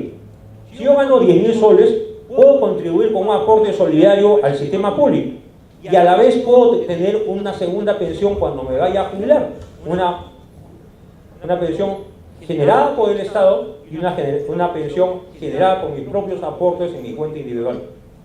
Porque ¿qué está ocurriendo en el país? Los que han ganado poco a lo largo de su vida laboral no tienen mayor expectativa sino de tener ingresos incluso menores a los que tenían en su vida laboral. Y si hay pobreza en el país, y se habla de 20% de pobreza, un porcentaje menor de pobreza extrema, si bien la pobreza y la pobreza extrema ha caído sustancialmente en los años del 2001 al 2006 y mucho más del 2006 al 2011, 20 puntos aproximadamente, lo cierto es que poco se dice sobre la pobreza en la vejez. ¿Qué expectativa de desarrollo y dignidad en la vejez tienen los futuros pensionistas del sistema privado? ¿Cuáles son las condiciones de vida de los pensionistas de la ONP? ¿Qué pasa en la vida práctica? Un trabajador en actividad, en salud, por ejemplo, que es un caso que conozco de cerca, gana un profesional 4.000 soles, 5.000 soles. Llega a los 65 años, o le da el límite de una jubilación forzosa a los 70 años, y pasa a ser pensionista, muchas veces de la ONP. ¿Y cuánto gana? ¿4.000 soles? No, gana 800 soles, 850 soles. Me pregunto, ¿su ingreso ha caído? Ha caído sustancialmente. ¿Su calidad de vida ha mejorado? Por el contrario, ha decaído. Hay un empobrecimiento de la población mayor de 65 años. El sistema público está pagando aproximadamente 800, 850 soles bajo el sistema o modalidad de reparto. El sistema privado invoca la capitalización individual, la rentabilidad, pero está pagando 1.000, 1.200 soles en promedio. Que haya pensionistas del sistema privado que pueden tener pensiones de 3, 4 o 5.000 soles, sí los hay, pero en promedio son 1.000, 1.200 soles. ¿Quiénes son los que pueden ganar 4 o 5.000 soles? Como dijo Leopoldo, aquellos que ganan 10, 15.000 soles mensuales y tienen continuidad laboral y pueden ir aportando mes a mes y aumentar e incrementar su fondo personal y con la rentabilidad menor o mayor ir multiplicando sus ingresos. De tal modo que es cuestión de hacer sumas y restas y es cuestión de entender que si el presupuesto de la República, que ha ido creciendo año a año, este 2018-19 está en 168.000 soles, el sistema privado tiene acumulado en 25 años 152.000 soles. 152.000 millones de soles. Va a ir creciendo año a año y multiplicándose ese fondo, es algo que ningún analista financiero puede garantizar. Puede haber una multiplicación, un incremento, o puede haber, por el contrario, un decaimiento, un detrimento de ese fondo de las 4 AFPs. Ahora, ¿cuál es nuestro mercado laboral? Nuestro mercado laboral es un mercado laboral donde hay pleno empleo, no lo hay. ¿Hay subempleo? Sí, el subempleo es un empleo precario, es un empleo que representa en algunos casos más del 50% de la fuerza laboral. Hay también un trabajo independiente que tiene poco interés,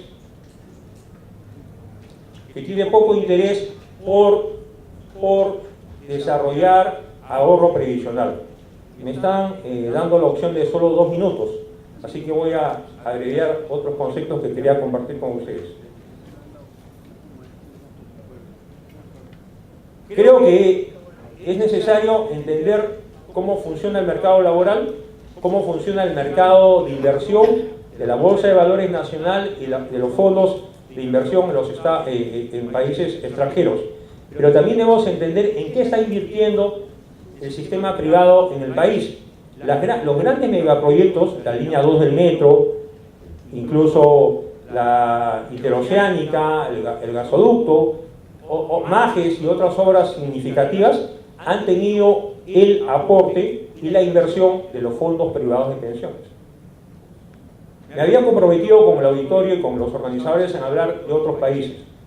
Yo creo que el caso de Chile es un caso que merece ser estudiado. Sin embargo, digo brevemente, el actual presidente, Piñera, ha señalado que a pesar que se han hecho ya 3 reformas en Chile para mejorar los beneficios que otorga el sistema privado de pensiones, el Estado chileno se ha visto obligado a subsidiar a las pensiones más bajas, cuyo monto no llega al salario mínimo en Chile.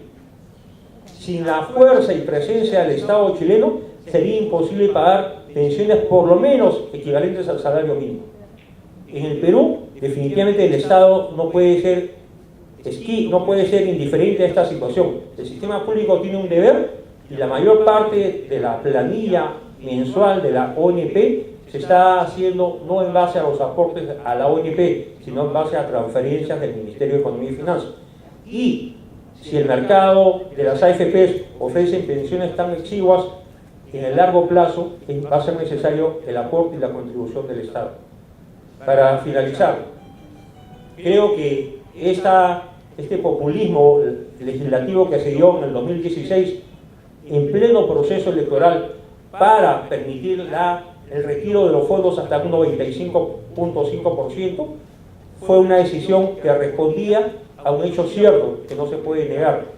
La gran mayoría de los que estaban retirando sus aportes o su fondo de pensiones individual tenían montos que no le garantizaban sino pensiones muy exiguas en el futuro. Y se habló del costo de oportunidad. Si era mejor ganar pensiones de 300, 400 o 500 soles o tener ese fondo a invertirlo en alguna actividad productiva para los próximos años. Muchas gracias por su tiempo y estoy a disposición para las preguntas.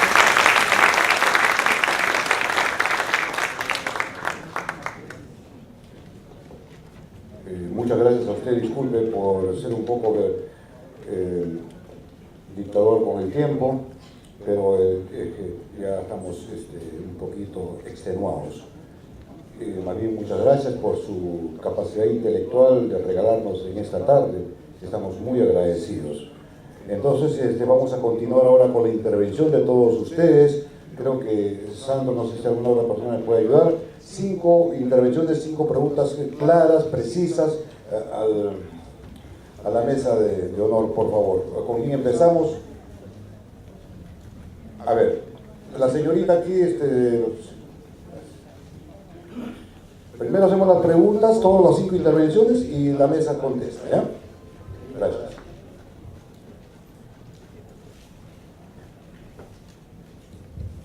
Sí, muy buenas noches. Mi pregunta sería lo siguiente. Yo he estado en la ONP, comencé a trabajar desde los 21 años, durante 7 años, pero luego el año pasado, en mayo, me he pasado a la AFP. Entonces me estuve asesorando y me dijeron que es mejor que me pase a la AFP, de las cuales ese dinero de la ONP de los 7 años perdidos, no sé si es posible, si se puede recuperar posteriormente o ya no es posible. No, porque ya recién ahora estoy en la AFP. Esa es mi pregunta. Gracias.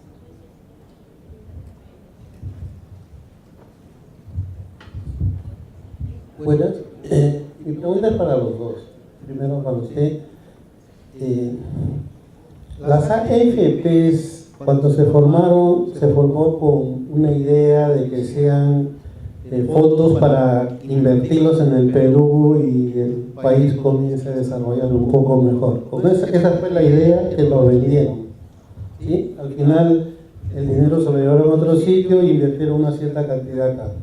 ¿Qué se puede hacer para cambiar eso, ¿no? Y para el señor, usted ha hecho una buena observación de lo que está pasando en Chile. Nosotros fuimos copia de las AFP de Chile y en Chile se están yendo abajo todo lo que es la AFP. ¿Qué podemos hacer nosotros aquí en el Perú para poder no igualar lo que está haciendo el gobierno chileno, sino poder revertir eso.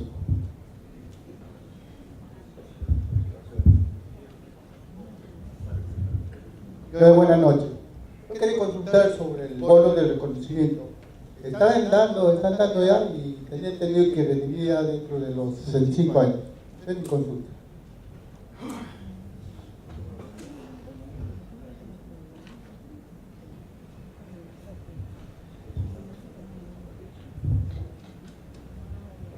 Gracias. Bueno, para felicitar a los ponentes, en especial al último ponente, al doctor José Torres Iriarte, ¿no? Pues Antonio, excelente conferencia. Tenemos un puntual. Él hacía mención, más o menos, si es que un aportante tenía 6.000 soles, había un cálculo de 700 soles en una pensión, una AFP. Y también hacía una referencia en la ONP, si es que uno gana 3 o 4.000 soles, había un techo, creo, de 850 soles. Máximo. Pero claro, la gran mayoría de la ONP, el que aporta un sueldo mínimo, hay pensiones de 400, 350, 250 soles. ¿Qué sería para de repente nivelar, ¿no?, en el sistema público de pensiones? Gracias. Por favor, en Mezzanine hay 2 intervenciones y con eso creo que culminamos. ¿Está bien? ¿Sí?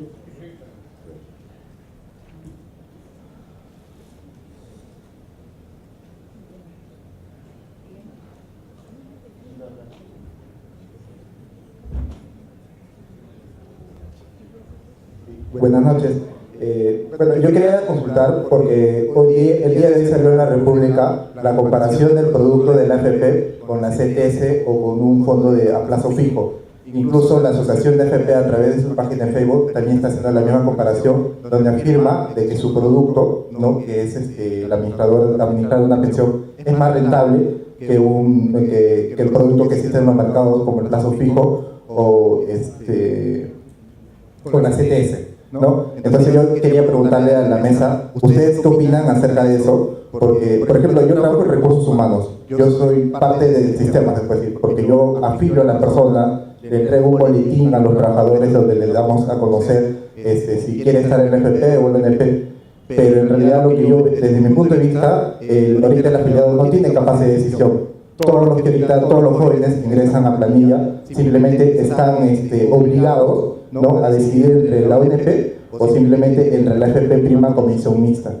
En mi época, yo ahorita tengo 30 años, pero en mi época, menos mal, yo sí tenía capacidad de decidir, al menos entre las 4 FP que existían en ese momento, y el día de hoy se ha perdido. Entonces yo por eso quería traer a la mesa esa pregunta y para darnos cuenta, o para que ustedes como expertos nos expliquen, si es mejor que las pensiones o este fondo se libere para que el mercado propio se regularice, porque ahorita las AFPs no están invirtiendo en marketing, no están invirtiendo en publicidad, porque todo el mercado, todo el sistema hace de que ellas siempre ganan por comisión, ganan por el seguro, y por ejemplo, yo he comparado mi fondo, mi rentabilidad, la comparo contra las comisiones y el seguro que he aportado durante estos 8 años que tengo en planilla y salgo en pérdida. Entonces, ¿qué es lo que está pasando? Y quería que ustedes me comenten acerca de estos 2 temas. Gracias. Bueno, hemos quedado en solo estas 5 preguntas. Lamentablemente yo tengo que salir. En todo caso, quizás José Antonio pueda quedarse. Pero, bien, a mí me pareció interesante la segunda pregunta y la última, ¿no?, que creo que van un poco en la línea que hemos tratado, ¿no? En fin, la segunda pregunta dice cómo cambiar las AFP. Ahora, hay un tema en realidad interesante de revisar, porque en primer lugar yo creo que no se trata de anular algo, de cerrar, como podría plantear alguna gente, porque ya tenemos 25 años, hay una inversión, en fin, lo que hay que mejorar, ¿no?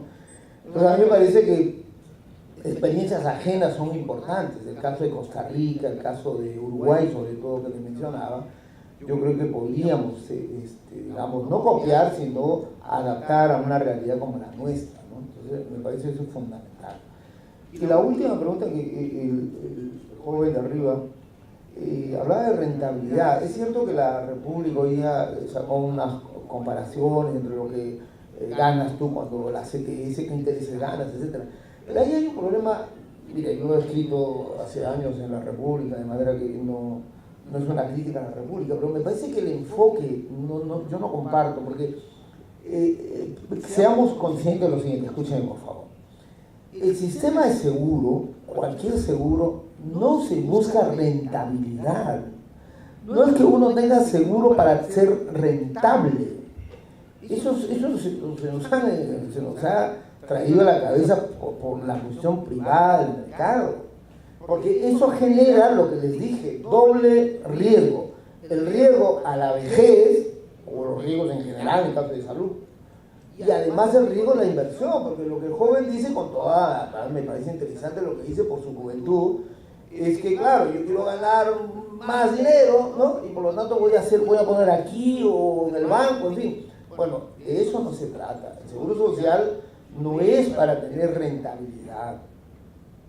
El seguro social es para tener un seguro. Eso es un poco el origen, ¿no?, que hay que recordar. De manera que yo no entraría en detalles, ¿no? Porque con esa lógica, bueno, saco todo mi dinero y lo pongo en un banco, ¿no? O puedo prestar a alguien, me hago prestamista y gano mucho más, ¿no?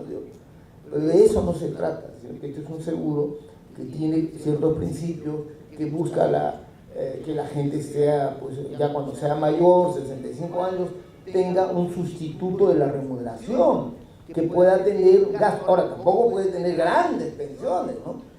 Sino que es algo que ayuda a vivir, ayuda a tener una vida decente, mínima, ¿no es cierto? Ahora, José Antonio se refirió a que, bueno, dice él que el promedio en las AFP del sistema privado es 1.200, 1.400 soles. Bueno, yo les invito a ver los datos de la SBS. Hay pensiones de 500 soles, de 200 soles, hay pensiones de 400 soles.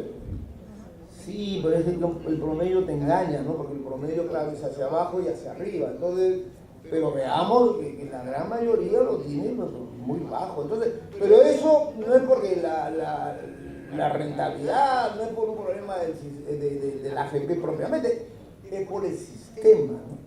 Si el sistema dice que tú vas a tener rentabilidad individual, va a depender cuánto aportes, ¿no?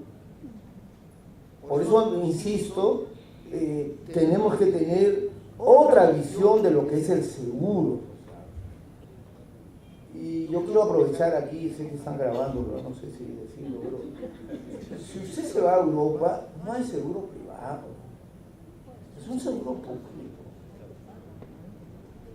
Alguien me dirá, bueno, hay seguro privado porque, bueno, es complementario, pues claro, si Patricia puede tener ingreso de 20.000 soles y tiene su seguro público y quiere tener su seguro privado, bueno, que se tenga su seguro de vida, hay gente que asegura hasta su cuerpo, ¿no? Acuérdense de la artista que aseguró por $2 millones de dólares cierta parte de su cuerpo, bueno, ahora no le darán pues ni $200, ¿no? Pero bueno, entonces, eso es otra cosa.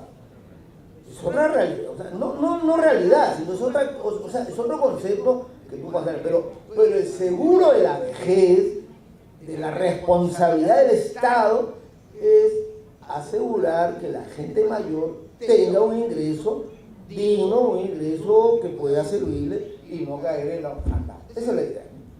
Bien, señores, yo te dejo, José Antonio, para el resto de cosas.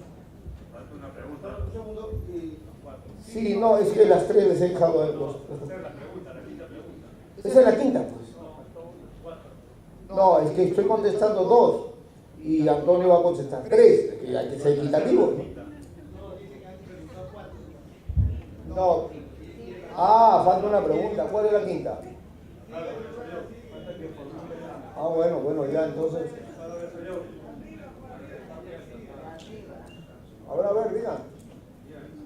Ah, va. Sabemos que le va mal a las AFP invertir en la guerra comercial de Estados Unidos y Asia. ¿Por qué no el Congreso le obliga a que inviertan el 20% para afuera y el resto acá en Perú? más estable nuestra economía. Desgracia que la guerra comercial que tiene... Sí, es una pregunta muy interesante, pero y además, perdón, una parte, porque no estoy de acuerdo con el subsidio que se le quiere dar en todo caso sería que primero nivele a los jubilados, ¿no? A lo que están pidiendo, no hay crédito o más, o Dios quiera, pero no lo tenga retenido ahí, antes que subsidiar a los que cogieron su mal en ese tiempo, ¿no? Perfecto, perfecto. Sí, estamos de acuerdo y la verdad que es un comentario, comparto en algo y yo lo único que soy, bueno, analizo estas cosas, pero no depende de mí, ¿no? Bien, le dejo con José Antonio. Yo les agradezco mucho. Lo que pasa es que estoy con una persona que tengo que vive muy lejos, tenemos que irnos pronto, ¿verdad? Les agradezco muchísimo.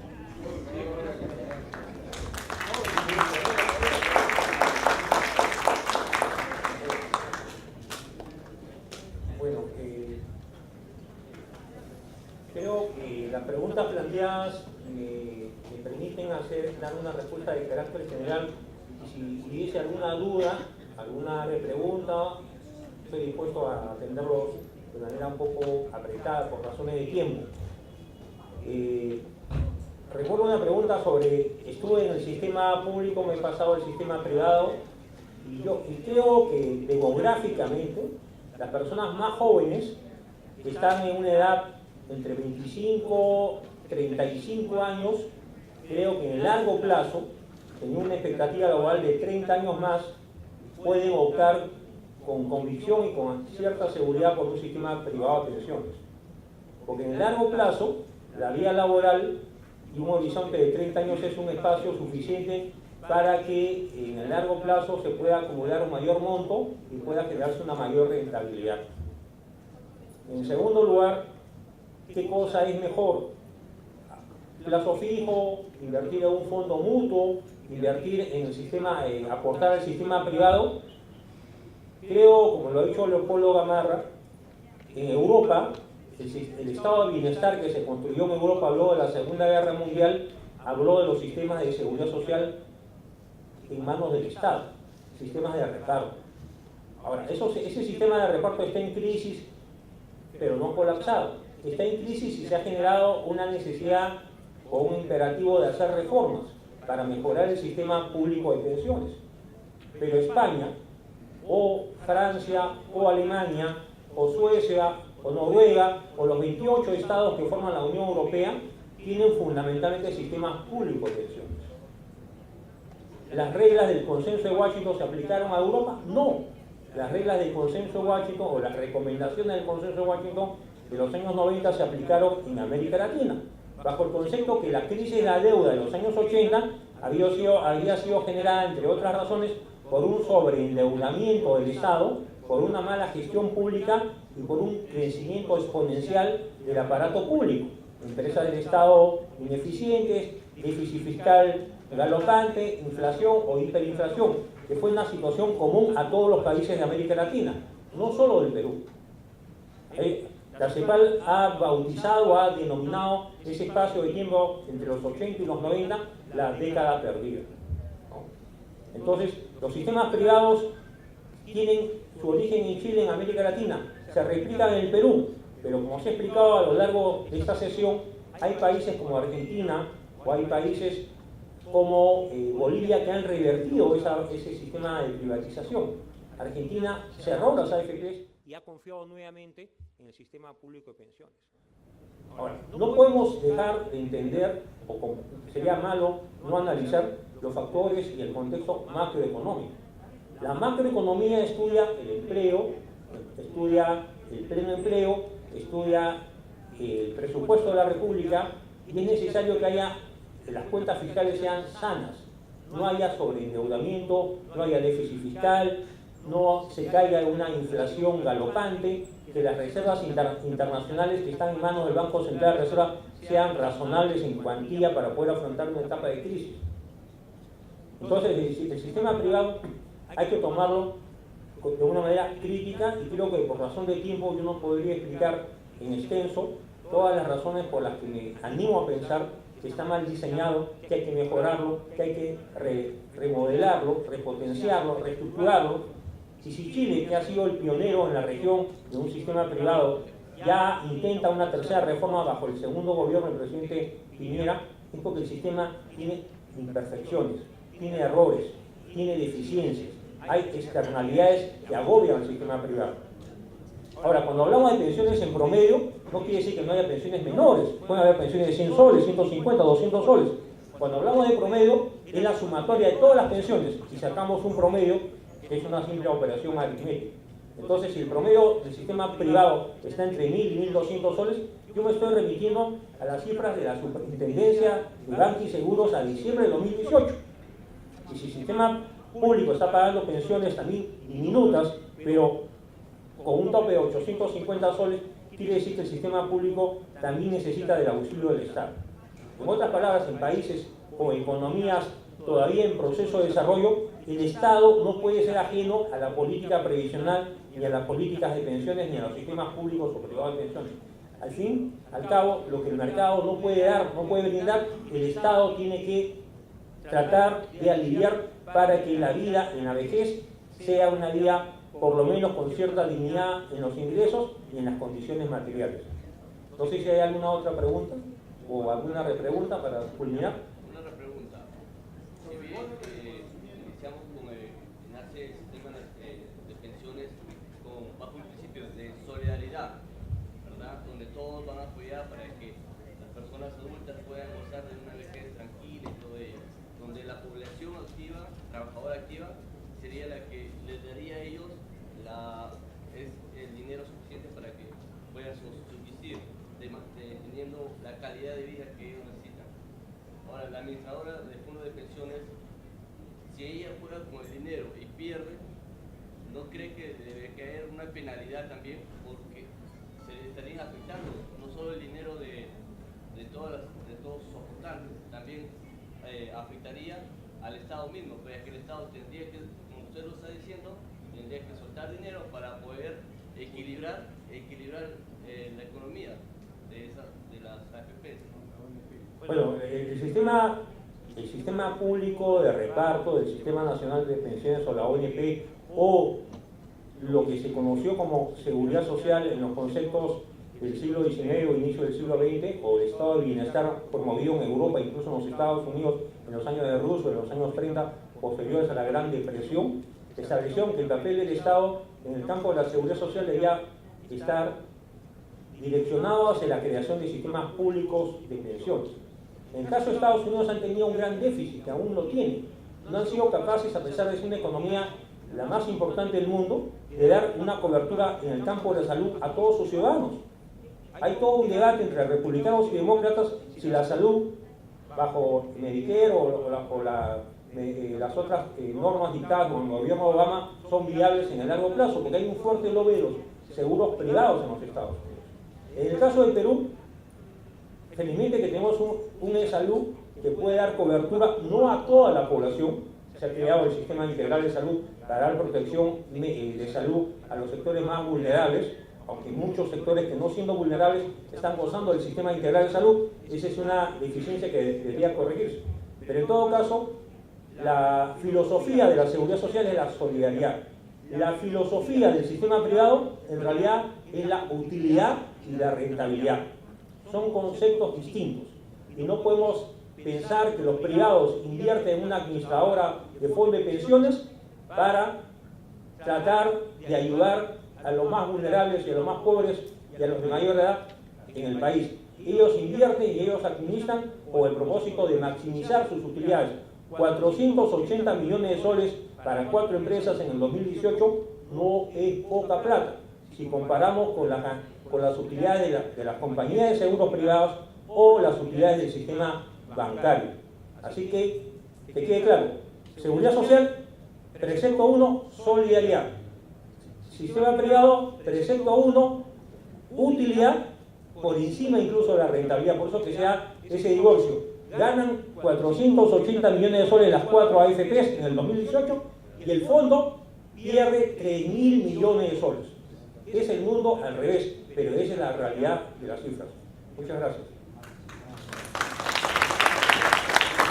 Muchísimas gracias a todos ustedes por su presencia, por su paciencia y por sus intervenciones, y sobre todo a nuestros expositores por sus experiencias y por su capacidad. Congreso de la República y Participación Ciudadana, el ciudadano es primero.